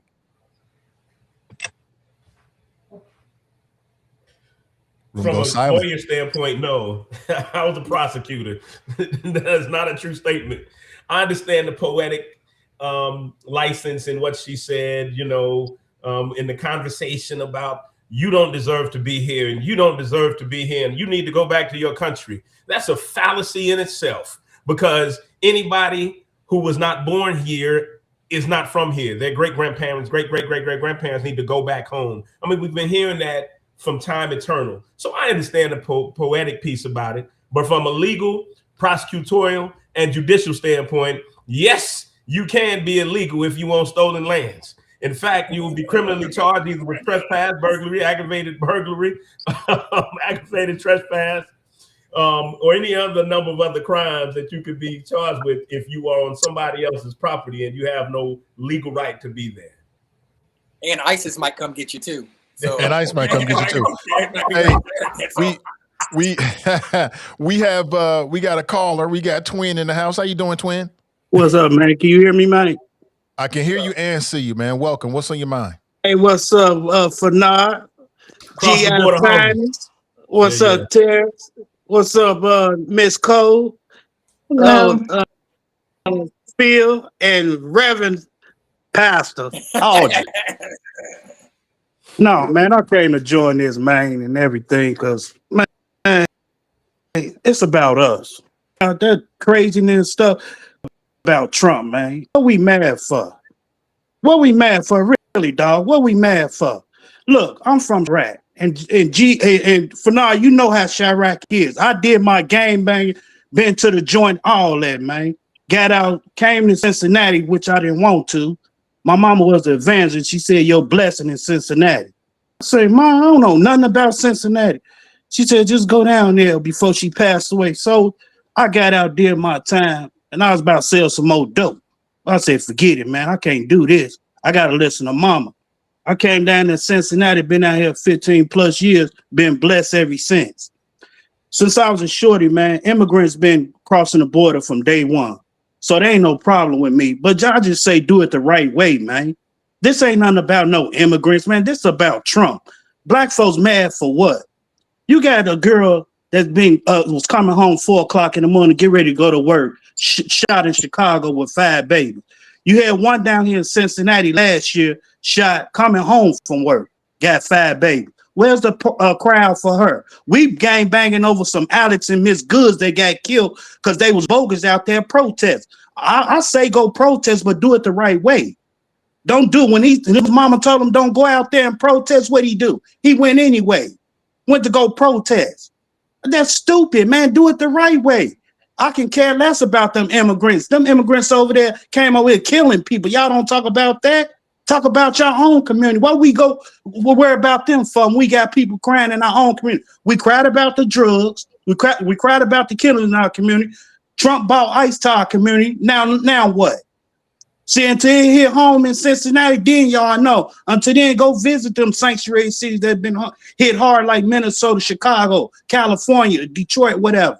See, y'all ain't big. This soft, that little crazy stuff. Y'all went famous for that broad. That ain't nothing, man. Somebody right now fighting at a damn bar right now. We gang bang over something that we ain't got no control of. Forget all that, man. Let's worry about home first, our own community. We worry about something else that's very relevant to us, man. We don't need to worry about that. Man. Preacher, man, you know about this. You know the Bible. Come on, man. God sent Trump on purpose for all us to come together. He using Trump as a divine agenda, man, to push these issues. And then I voted for Trump, but I'm not no Republican Democrat. I voted for his morals, principles, and values of life, man. I didn't vote for him because, you's a MAGA now. I'm a MAGA now because I voted for him. That's don't make you a MAGA. That was my interest. Because you know why? People been voting for the Democrat for the last 60 years. Look what we got. We ain't got a pot to piss in or a window to throw it out. I missed this whole thing, but what principles are you talking about, if I may? Man, his principle and values standing up, man. Values. What? His principle and values standing up for the people, man. I think Trump doing a good job. Some things I don't agree with, but I think he's doing a good job. How do you like that plane he got that they gave him for $400 million from? Who cares? Who cares about a damn plane? I can't even fly a plane, so he can't fly one. He probably don't get a chance. How about the 1.4 billion he's got? He got a Trump plane, Phil. He's visiting. How about Phil? He got a Trump. He got a Trump plane, Phil. What do you worry about that plane for? He ain't go in that plane. Stop it, Phil. See, he wake up and game bang. He is going to go on the plane. He gets to keep it after he leaves the presidency. Hey, look, check this out, Phil. Check this out.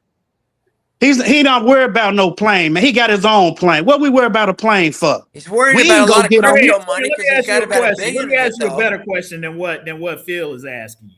What has Donald Trump done that's made your life better? What he done for me, he sending them ISIS over to protect these communities. He ain't did nothing so far that So let me ask you this, Twin. So when is an immigrant in Cincinnati taken something from you, injured you, or did something that you would even recognize that Trump having sent ICE has made a difference for you? Because you talk about Minneapolis, you live in Cincinnati. You talk. I'm asking you, what has Trump done that has impacted your life? You talk about someplace else. Here in Cincinnati, what difference have you seen in your life that Donald Trump has done since he's been president? Since you gave him your vote and you believe in his principles, how is your life different? My life is still the same. Ain't no different. But he's gonna make a difference. I'm saying he's gonna make a difference for the people. Your vote.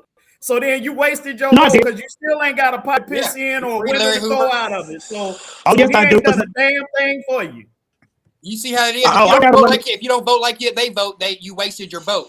But it ain't that. I asked the man a simple question, Terrence. I asked the man a simple question. Yeah, what is the man you voted for done for you? He said nothing. So if you voted for somebody and they ain't done nothing for you, that's the damn definition of a wasted vote. That's fair. Hey, did you check out his beautiful bill yet? I like that. That's what I was gonna say. I was gonna say the big. Did you check out his beautiful bill? So they haven't done. He trying to lower the interest. He's trying to break up, bro. Yeah, he's trying to break up. I ain't breaking up. You just saying that. Nah, bro. You breaking up. It's not a conspiracy, bro. We're trying to reclaim our time. We're trying to reclaim our time. That's what Ira said in the Hey, Twin, I appreciate you, man. Thank you so much for coming on. We'll try to process that. Don't be a stranger, bro. I want to jump in. Y'all hating on me. We're not hating on you, man. I'm giving you a time for your stream to sort of like catch up. I'm not just cutting you off, but I it's very uncomfortable for the audience. I've been on the other side of it, even if it's just for like 5 or 10 seconds. That's why I have to say when you breaking up. It's breaking up. And it's a camaraderie. Oh, my bad. Hey, Phil, you sound better now. I want to address what Phil was saying. I want to address what Phil was saying. Now that Phil is back, I want to address something that we were talking about because I don't want to get distracted because I've waited a long time to talk about this. We were talking about the Grammys and Jelly Roll. So if I'm moving too fast, I just want to make sure that we don't. No, let's go here. Let's go. Let's talk about Jelly Roll. Okay. 2010, I was able to do a song with Jelly Roll back in 2010. It's called Suburban Girl. You can go to Spotify right now and you can nice. You can stream it. It's called Suburban Girl, Jelly Roll, myself, Bernay. So 2010, the song cost me $300 to produce. Yeah, I sent it to him in Western Union. He sent me the track back. I sat on that track, and in 2015, 2016, he came to Madison Theater, and that's the day that he got custody of his daughter. We exchanged our pleasantries. I was like, hey, man, I'm going to release this song, Suburban Girl, as soon as the right time comes. Right, 2021 comes. Jelly Roll has hit his pinnacle. He's gone. You know what I'm saying? So he comes to Newport, and I'm like, hey, now's the time. Let's release this song. But instead of releasing the song with me, he went out and they chugged a bottle of Hennessy, and I wasn't there to, because I don't drink anymore. So there was a crossroads in my musical career with Jelly Roll. And I said all that to say this: Jelly Roll got his start kind of like the way Kid Rock did in rap music. He got accepted by the black community, Juicy J. And the reason I said that because I was even a part of it when he got out of jail, sending him money to do tracks for him while he was talking about he was doing drywall. He was doing drywall, and we were a part of sending him money and making his career go further. As soon as he gets on, first thing he does is he heads right back over to the Grand Ole Opry, lead culture vulturing off of us, and using his platform to not promote more people who look like me or like Juicy J, who got him where he needs to get. What he did is he took our culture and went country with it. Now he's winning Grammys and doing music and on movies and TVs, and now he's on Ozempic, and he's not Jelly Roll no more. He's some morphed out somebody who I've never even, oh my goodness. I said all that to say this. We're going to talk about him getting into the politics of this game. He's going to go to the highest bidder. When he first started talking, I was like, oh man, Jelly Roll's he's about to say some stuff. He's talking about, I didn't know anything about politics until I got into prison. And he's like, I don't, because most people don't pay attention to politics. We are blessed to have a thumb. That's just not true. Most people don't pay attention to the majority of people don't vote. You get a 30% voter turnout, and you telling me that people pay attention to politics? Well, I'm talking about informed voters. I'll say there. Most people are not informed voters. And they're going to start listening. He's going to start going to low-hanging fruit for Jelly Roll. So I'm going to say this, and I'm putting it out there like this. You want to know what side Jelly Roll's going to do? Because he gave a cliffhanger. He said, this is this and this. He's going to go to the highest bidder. So if you start talking, if you hear Jelly Roll in the next couple of weeks start talking about Israel and start having Bibi Netanyahu tropes and stuff like that, and start talking about what's going on in Palestine and all those kind of things, and not centrally focusing on what's going on and what he can do for Nashville, Tennessee, where he's from, where he went and he spoke on Congress for about the drug epidemic that he's had. If he starts talking about Israel and he starts talking about all them stuff, we'll see exactly whose side he's on. And I don't think that he is, I don't, and for one bit, think that Jelly Roll is going to do the right thing. I think he's going to do whatever the highest bidder. It could be the Democrats or it could be the Republicans, because the Democrats spend more money. Ask Megan Thee Stallion. And Jelly Roll loves Megan Thee Stallion. So he'll go to the highest bidder.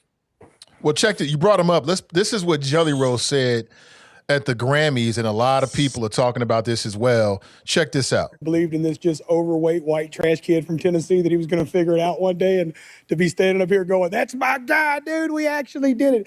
I think there's a lot of people that are watching the Grammys tonight that feel like they've been represented for the first time in a long time on this kind of stage, and I'm excited to be that guy to do it. Would you be willing to comment on what's going on in our country right now? I don't really. So this is the truth, and I'm glad somebody asked, because I love talking about this stuff when people care to hear my opinion. But so I can tell you that people shouldn't care to hear my opinion, man. You know, I'm a dumb redneck. I haven't watched enough. I didn't have a phone for 18 months. I've had one for 4 months and don't have social media. I hate to be the artist that's that aloof, but I've become so disconnected from what's happening. And I'm just not I grew up in a house of like insane pandemonium and like I didn't even know politics were fucking real until I was in my mid-20s in jail. Like, that's how disconnected. When you grow up in a drug addict household, you think we like have common calls about what's happening in world politics? Like, we're just trying to find a way to survive, man, you know? And I have a lot to say about it, and I'm going to in the next week, and everybody's going to hear exactly what I have to say about it in the most loud and clear way I've ever spoken in my life. So I look forward to it. Now, was that some people are saying that was a straight cop-out. Some people are saying that's a straight cop-out. What do you think? And then he seems to contradict himself. On one hand, he says, I don't pay attention to it. I just got a phone. I grew up in a drug house. Then he says, in a couple of weeks, I'll tell you what I've been thinking. I'm glad you asked me. That's just my viewpoint on it. What do you think? Is that a cop-out? Was he dancing? Or is that just a reality that's real? Like, some people are just so disconnected from politics that they don't know what's going on. He also said, nobody should want to know what I have to say. So wait until 2 weeks, and I'm gonna tell you everything I want to say. Yeah. What? Hey, so he's telling us in the beginning, you don't want to hear what I got to tell you. But by the way, tune in when I tell you everything. Right. That's ridiculous. Hey, Nate. Hold on. What's up, Twin? Hey, why you ain't playing real speech, man? You go give us that old rump. Yeah, bro. Yeah, Hey, no disrespect at all, Twin, but your connection is super terrible. I really appreciate you coming on, man. Don't be a stranger. It's just your connection, bro. Nobody is afraid of your opinion of what you have to say. Trust me. But go right ahead, Fanon. So really, you know, what we were talking about in this is the question of whether or not athletes and entertainers and things should stay in their lanes and not get into politics and things like that. Social media has invited every single person from the age of 12 to 83, because I've seen some great grandmamas on Facebook with talking their opinions about things, opens and the door of invitation for folks to talk about what's on their minds. So if all of us do it all the time, why shouldn't an entertainer who has perspectives of where they came from and now where they are give theirs too? Now, the danger is in how much credibility or how much leadership we ascribe to somebody in those positions that, you know, observe what they observe. I don't believe in celebrity endorsements, you know, needing to run away. Now, let me give a disclaimer. I was endorsed by a whole lot of celebrities in my previous campaign. So I certainly use that, but it's more for attention, not for the purpose of people saying, oh, well, because James Carville is supporting Fanon, I'm going to support him too. No, well, there's something about the reason that James Carville is interested in this election. I'm going to find out more about it. But yeah, I think entertainers have just as much right, and we have just as much interest in this attention-starved society that we live in for them to say whatever they want to, and for us to sit down and say, oh, okay, like, you know, why not? Let me hear what they got to say too. Can we make a better? I definitely agree. I'm like, I don't understand why would we put them in a box and not think that they don't have an opinion or what goes on in politics affect them. It affects them just as well. So why should they not have an opinion? I do agree that it depends on a person of how much value you put on their opinion. And that's what we have to be careful at, is making sure that the value is not so overwhelming because they're a celebrity. But I don't see a problem. To me, I appreciate when they weigh in. It makes me feel like they're not just stuck in their own in their own silo. They actually are paying attention to what's going on. So I appreciate that when they speak their opinion, whether I agree with them or not. I like that they do have an opinion on it. The exception for me is Nicki Minaj, but Yeah, here's why not Nicki Minaj? Yeah. Come on, that's what I'm talking about. Right. Y'all take Megan Thee Stallion, but no Nicki Minaj, right? Y'all take Cardi B. Y'all will take Cardi B over Nicki Minaj. I do. Yeah, Understand. I take Cardi B over Nicki Minaj. Yes. And Nicki Minaj will eat them all up. Nicki Minaj is like, I'm not even going to go there about. I don't really particularly like her or don't like her, but this is the Democratic playbook of most people in the Democratic Party. Is if Nicki Minaj would have came out and said, "Oh yeah, we don't like Donald Trump," y'all be Team Nicki. It's not just Democrats, Terrace. It's politics in general. It's like I said, you know, people gonna be dissing Bad Bunny at the Super Bowl on the right because he's gonna come out and say some things that the right don't agree with. That's the nature of politics. Here's the important thing I think to take away from what Jelly Roll said, because I really did listen to what he was saying. And look, we live in a I generation, iPhone, internet, all of these different. This is the look at me era. And as people said, everybody's opinion matters. Hence, we have this podcast. You know, everybody's got an opinion. Everybody's got a thought that they want to get out there. And I think, as Lakita said, what we have to do is not say that your opinion doesn't matter. But I do have the right to determine whether I want to listen to that opinion or not. I do have the right to determine whether your opinion is an informed opinion or not, and how much I want to consider that. But as somebody who believes in, because I've heard people's voices be shut down in so many different ways and made to feel like they don't matter and they shouldn't have a voice, that I've spent a good part of my career trying to elevate voices that other people have said, hey, be quiet, including my own. So I think when Jelly Roll said, why would anybody want to listen to me? I would have said, hey, don't minimize your opinions in that way, because there are going to be some things that you're going to say that you're going to want people to listen to. As the article pointed out, when he's evangelizing about Jesus, if your opinion don't matter, then how are you going to evangelize and try to tell anybody about the Lord if your voice don't matter? That doesn't match up. What I think Jelly Roll could have probably said more articulately is, and he kind of tried to say this, is you're asking me about something that I don't know about. And so my opinion right now, whether you believe that to be true or not, that's for you to determine, right? Whether you believe he's gaslighting you or whatever, but this is what he said. He said, you're asking me about something that I don't know about. So my opinion is probably not very valued as much. Now, here's one thing I know about communication. Because everybody doesn't communicate well, I always say, when you don't provide proper context and full explanation, you leave it to the public to fill in the gaps. So I admittedly am going to fill in some gaps here about what he could have possibly meant when what sounds like contradiction. He could have meant, hey, give me a little bit to get myself up to speed on some of these things and come back and see me later, and I might have some better informed opinions there. He could have meant that. That could explain the contradiction. We all know when people talk, we got a president who's not the most articulate guy in the world, and he says a lot of stuff that leaves a lot of gaps there.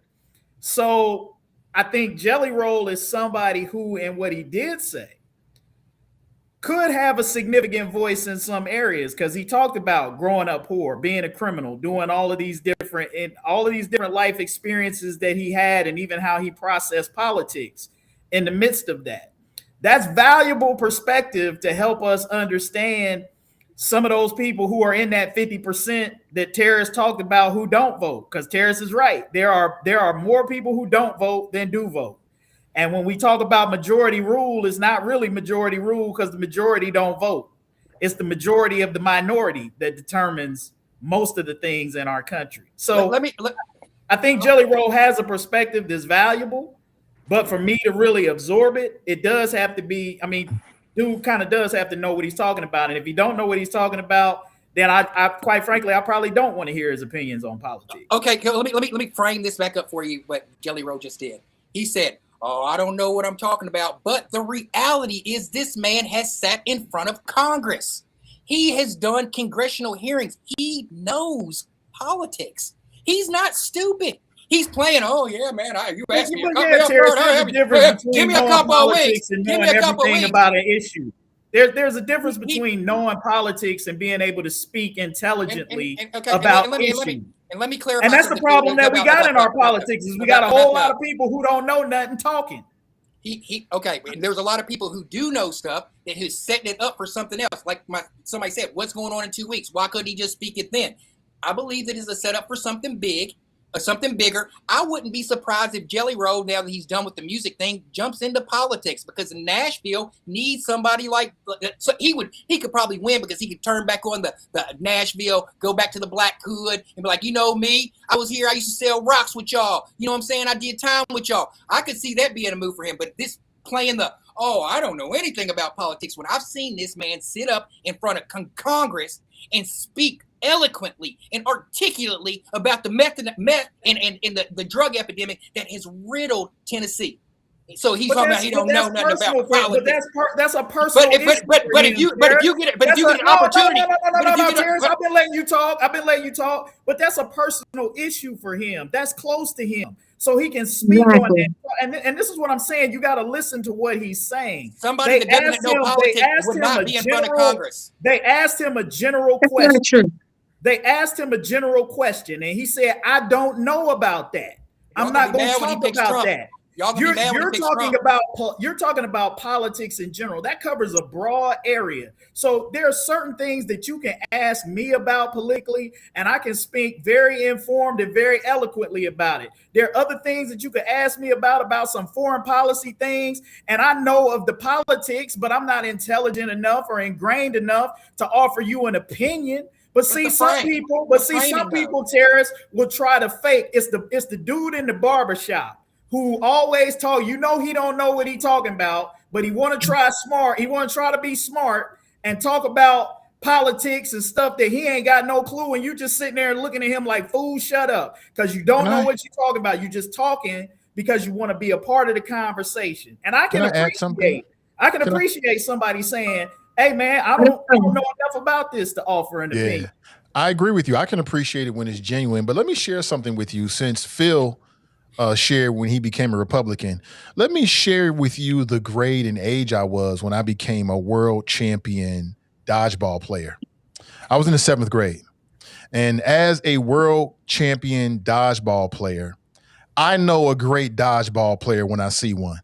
And Jelly Roll was dodging them questions like it was nobody's business. Clearly, this man has chosen the path of not choosing a path as a means of just survival. And I get it, because that's where we are now. But I don't buy it one bit that he don't have no idea what's going on. You cannot get away from it if you're scrolling on Instagram or Facebook. It comes up on your feed. I don't believe it.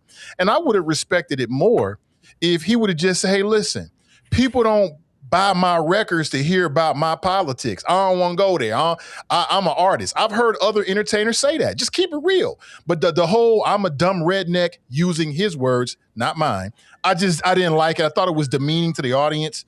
I wasn't buying it. And one world champion dodge player knows another world champion dodgeball player. And that's what I see. He was dodging, and he really wasn't doing it so artfully at all. I was better in the 7th grade. Yeah, he had us too. I thought he was going to really drop some stuff on us. I was like, I guess and somebody in the comment section said that it sounds like I'm jealous of Jelly Roll. There is nothing that man has that I don't have or would not. There ain't nothing. I don't want none of that devil, that life. No. But I will say this. When he picks Trump, just like Kid Rock, just like every other person who culture vultures in our society and goes back to the Grand Ole Opry side of the game, and he back to his good old roots of people. Y'all are going to maybe like, oh, Jelly Roll, he's this and this and this. Y'all are going to change.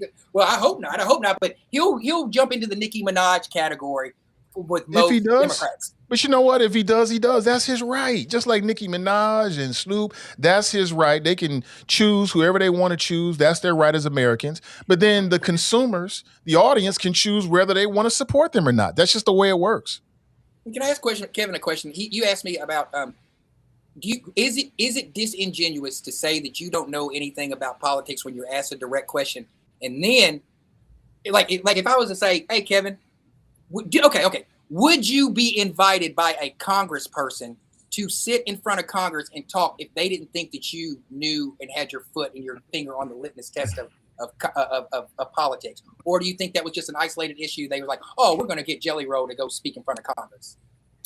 No, again, you're talking about politics. I'm talking about issues. And that's the difference in terms of what you're talking about. Everybody who knows about politics don't know about all of the issues. I'm familiar with what you're talking. They had Jelly Roll testifying before Congress about a specific thing that he could talk about related to his life experience, things that he had seen and that he had gone through. Was it addiction or something? I don't know what it was. Testified. Now, if they had Jelly Roll in front of Congress talking about the Iran nuclear deal, then I might give a little bit more credence to what you were saying, Terrace, but it matters about what issues you're talking about. We are very informed voters, and we have not been in front of Congress on a committee hearing like that. So, but we are informed none voters. of us Jelly Roll either. That's what I'm saying. Jelly Roll, he dodged the question. He ducked. I'm not trying to. He was ducking and diving. But Kevin, so let me ask you directly. So when you watched that, did you think that he was sincere and genuine when he said, I'm just dumb, I don't pay attention to politics? So do you think he was dodging? When I first saw it, I clearly came away from it like how you set it up, Nathan. I said, man, this dude is tap dancing. He's inconsistent in terms of what he's saying. Like he said, I don't know anything, and then he's like, come back and get. And so then I thought about this, and part of this is you can call it a fault or whatever, but as somebody who specializes in communications and who breaks down conversations and looks at things, I know that people don't always say what comes out of their mouth is not always what they mean. And as a journalist, I've always been taught when somebody says something, the next best question you can ask is, what did you mean? Or ask them to provide context. Nobody in that situation did. And so Jelly Roll said a lot of things that if you had asked some follow-up questions or if you had pressed him, we all might have gotten a little bit more clarity on what it is that we're talking about here. We didn't get that. We didn't get that. He just continued on in kind of a stream of consciousness, which could be a guy who's speaking off the cuff. I agree with you. It wasn't the best question. If I was coaching him, I would have just simply said, hey, man, just say, you know what? Either if you didn't want to talk about it, just say, hey, this is a good moment, a celebratory moment for me right now. I really don't want to get into the politics. He could have said that. People might not have liked it. They would have still said it was a dodge, but you could have understood that. Like, hey, man, you just won a bunch of Grammys. I'm not trying to take away from the moment with talk about politics. He could have took there are many different ways. If I was coaching him as a communication professional, he would have came off a hell of a lot better than he did. Right.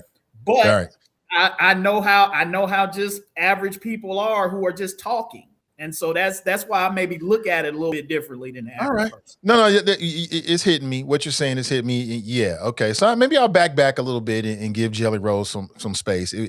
And I've noticed that as well. You know, somebody who spent a lot of time crafting questions, still do actually. Yeah, there's an art to it in terms of trying to nail down the response you're trying to get. So, but before we roll out of here, I got to ask Lakita, what do you think about the current state of the Democrat Party in terms of what happened with the Hamilton County Commissioners? We talked about this last week, but now we got you on, and just because of who you are and your experience, I definitely want to get your thoughts. Like, you know, I don't know, some people are saying it's very unusual that they didn't endorse Stephanie Dumas. And some people even said it's almost like she lost an endorsement because, Mika Owens suggested she was interested in running. When you saw that, what was your first thought, and what's your thought in general about how that whole process played out? So there's several things. The first thing is basically, to me, they basically unendorsed Stephanie is what they've done. And that is unheard of. You don't unendorse someone, a sitting Democrat who has done nothing against the party's so-called what they stand for. And so to unendorse her is a problem. They shouldn't have, that's different. When you talk about the council races, even the school board races, they would not even consider you for an endorsement or anything unless you have gone through the process. Now, Mika said that she hasn't even done anything, hadn't pulled no papers, no anything until what has happened. So I'm not understanding, why would you not endorse someone who's already pulled the papers, who've already been recommended? Now, having to Mika, I think, Mika done what she was supposed to do. That was her job. She advocated for what she wanted. I don't have an issue I don't have an issue against what Mika did, because she done what was in the best interest for herself. However, I don't understand, and it's not unheard of. People are like, well, she just got sworn in. Why would she run for another office? Well, she's not the only person who's doing that. There's other people who just got sworn in. Got somebody who's running for another county position. Someone's running for judge. That's not the first nor the last time that's ever happened. However, what I have a problem with is a double standard that the party itself has done. And so to unendorse Stephanie, I think that's where the issue comes down, because now you've opened up the Pandora box, because now you're saying when it comes down to the city council races, you can't sit there and say, well, we're not going to interview everyone until you filled out your petition, until you got all your signatures, because you didn't do that for this case. You didn't do that. You allowed for the unendorsement, and as opposed to endorsing the one candidate who's pulled out the petitions, who filed, who's done everything she was supposed to do, and the fact that she's sitting in that seat. So they should have continued with the process, but now you've opened the Pandora box, and now you can't say when it comes down for the next one, oh, you're only going to be considered if you've already pulled your papers, if you've already got your signatures, if your campaign is ready to go. You can't do that now. Can I ask Nikita, the process, if Mika wins and she gets to move on to county commissioner, would that free up a seat on the city council in Cincinnati? And yes, would it go to the next top vote getter? And are you the next top vote getter? How does that work? I'm asking. No, that's not how that works at all. It works as the person, who she put in as her designee.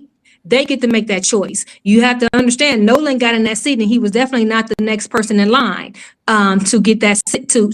Nolan is someone who she endured. who she put in that seat when the other person left. So that's not how that works. It's all about, it becomes how they're going to lay out that process, those who she put in place to do her designation.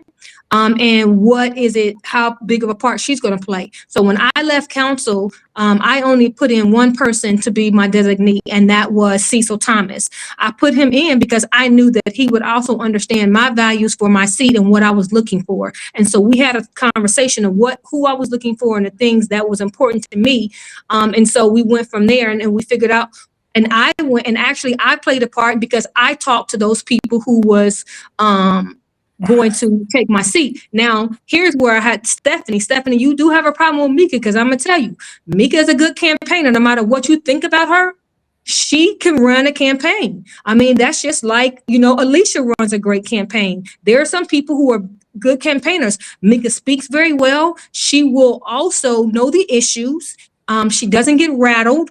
And she's very concise. I'm going to tell you, I ran as an independent, but I will say I was surprised that I was impressed by Mika on the campaign trail. Does that mean that I'm supporting her over Stephanie or Stephanie? I have not made a decision on who I'm going to support. However, I will say that Stephanie does have her hands full with someone running like Mika. It's not like the other people who she ran against when she had to run against a standing endorsed person, or when she ran against the Republicans.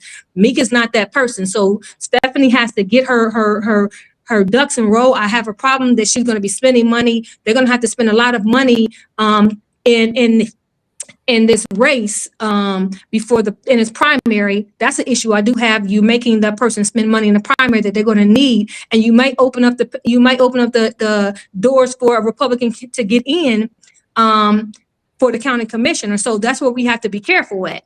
But so it's a lot that's packed into that box that people have to think about. Can I offer, hey, Lakita? I'm sorry. Go ahead, Fanon. Go right ahead, bro. As a former party person for about 20 years, in my first race, Lakita was one of the folks who plugged her team into my county prosecutor campaign. I mean, you know, we go back politically. How rare this situation is. I can only think of one time in the past 20 years where an incumbent was not endorsed.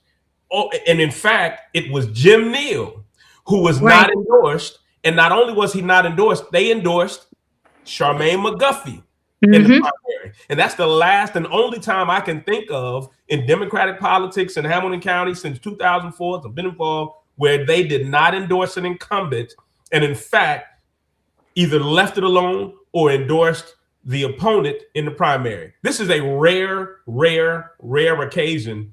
And really the outcome is going to depend on who gets their folks out. Well, that's not true because they unendorsed. I don't know if you recall, they unendorsed Jeff Birding. Remember, they unendorsed Jeff Birding. Yeah, the party unendorsed Jeff Birding one time, and he ended up running as an independent. And then following that, he didn't win. So it is not unheard of. But I will say that in this case, it's rare that you would actually not endorse someone who has not done anything against the party values. Jim McNeil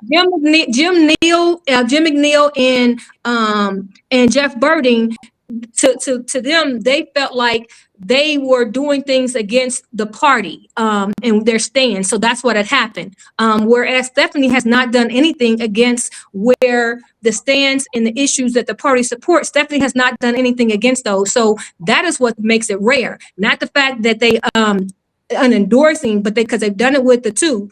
However, with her, she hasn't done anything against the party. So that's what's crazy. Yeah, I think it speaks to the level of confidence that obviously the party feels like they have in Stephanie Dumas. I mean, I think if the party was confident in her as their endorsed candidate, they would have endorsed her. I spent a little bit of time thinking about this, and I was thinking about the mystique of the Democratic endorsement and slate. And I think, some of that could be, I'm not saying it's the only reason, but some of that could be at play here in this too, and that, hey, we don't feel comfortable in giving our full-throated endorsement to Stephanie because we're not sure that she can beat Mika for all of the reasons that Lakita just put out there. And we don't want to demystify the power of the Democratic endorsement by backing somebody who might ultimately lose, right? Are they in reorg? There may be some of that at play.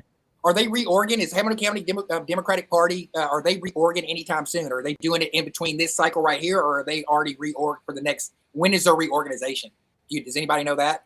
Like when the Hamilton County Democratic Party chairs and the executive committee and all the precincts, when they reorganize it, have they done that, or is it going to happen in between this? Because that would fall into a play too, because a lot of people are trying to protect their executive board committee seats and precinct chair seats.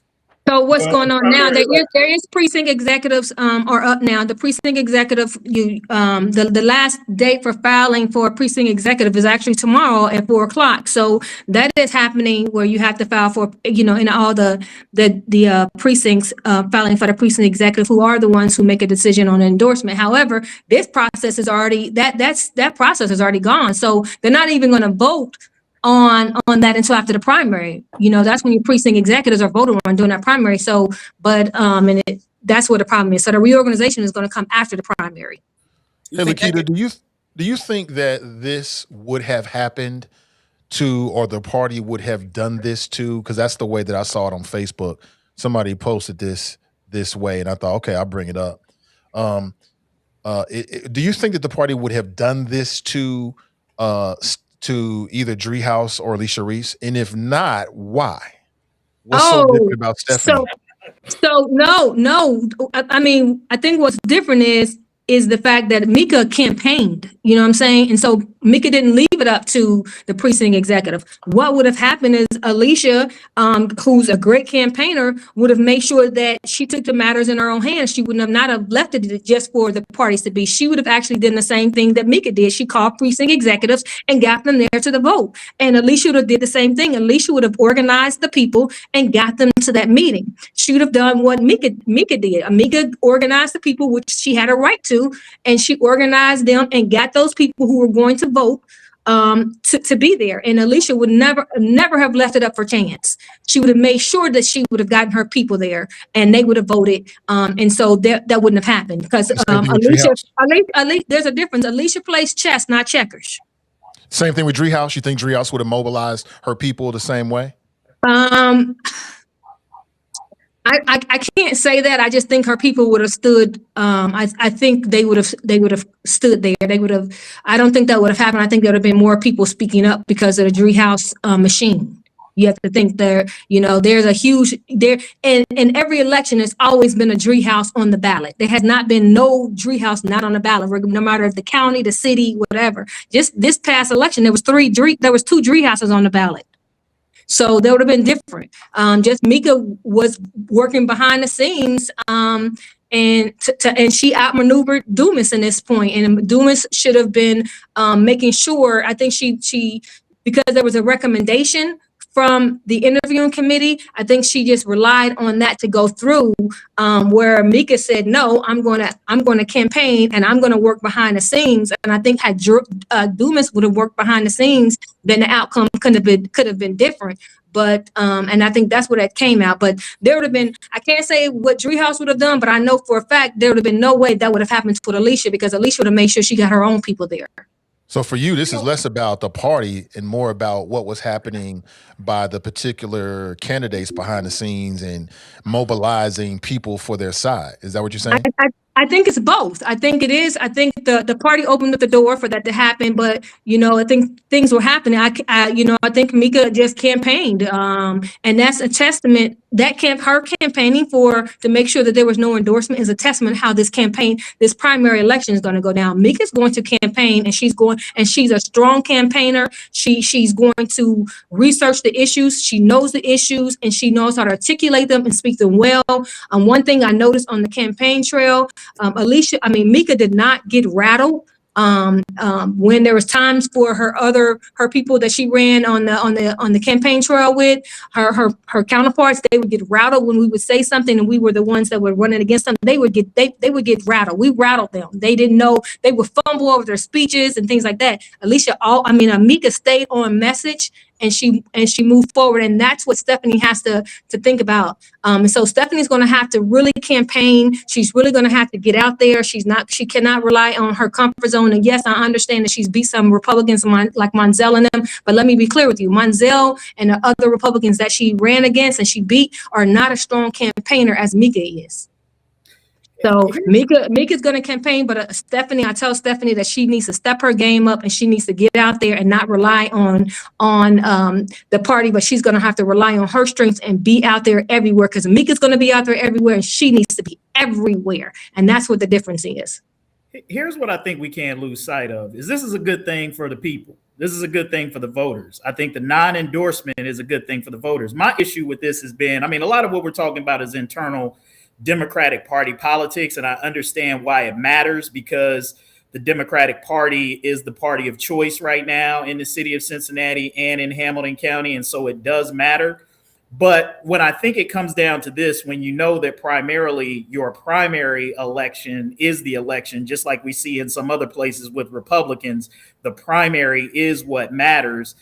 I think it should be a standard practice that the Democratic Party, at least for the time being, get out of endorsing candidates and letting the public decide, because you essentially are allowing the public to decide. And I think a big problem with party endorsements that has our country and where it is to such a degree now is this is how we've gotten to the extremes in both parties when you have party machines deciding who the candidate is for voters. Stay out of the primary process with endorsements, Republicans and Democrats.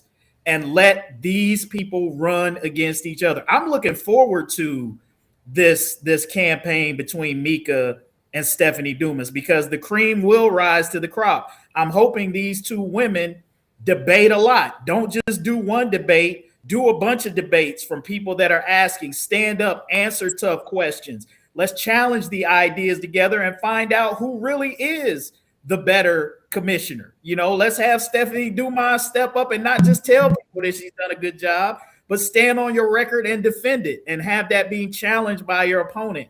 I think if this campaign shakes out in a positive way, the primary, then the best candidate will emerge who will ultimately probably go on and win that county commission seat.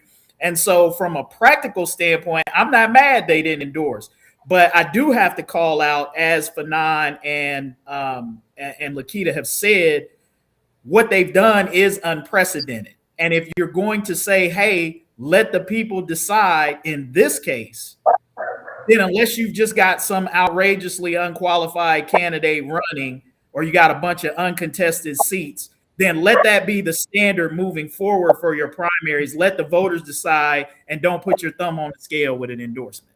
I will say, though, what I did like about this is it does let the people know that the party can be changed. I mean, votes can make a difference because, again, Dumas was recommended. And if you didn't agree with that recommendation, you have people who stood up and voted against that. And that doesn't happen either. Usually, once they make those people who interviewed make a recommendation, it's followed through. They just go with even though they don't agree, people will just vote yes. And so this also opened that door to let people know, hey, just because it's being recommended doesn't mean we have to agree with it. And so we're gonna not agree with it. We're gonna buck the system and we're gonna vote against it. So that was the beautiful thing that came out of it, that you don't have to agree with the recommendation, and that you can vote and make sure that you have your people there who are willing to stand up and vote against those few people who are trying to say who is going to be the candidate. Hey, Fanon, did we overlook a response from you? No, I saw that question in the chat. Want to make sure. I think that was encouraging a cattle prod to make me say something. Okay. I want to make sure. Judge Ruck, are you waiting for the phone call for one of these people for your endorsement, and so you can? Are you waiting? Are you speaking to? Hey, I'll put it out there, Mika. If you watching this, holler at your boy. I ain't got nothing to do for a few months, man. I'll help your campaign. I like to see you change and show you that it's Republican. I'll work. Let's do something. Oh my goodness. No. Well, listen, that's all I got. Thank you so much. I mean, Phil was with us earlier. He had to jump off. Appreciate him. Lakita, thank you for your time. Fanon, thank you for your time. Terrace, thank you for your time. Kevin, thank you for your time. To the audience, thank you for your time.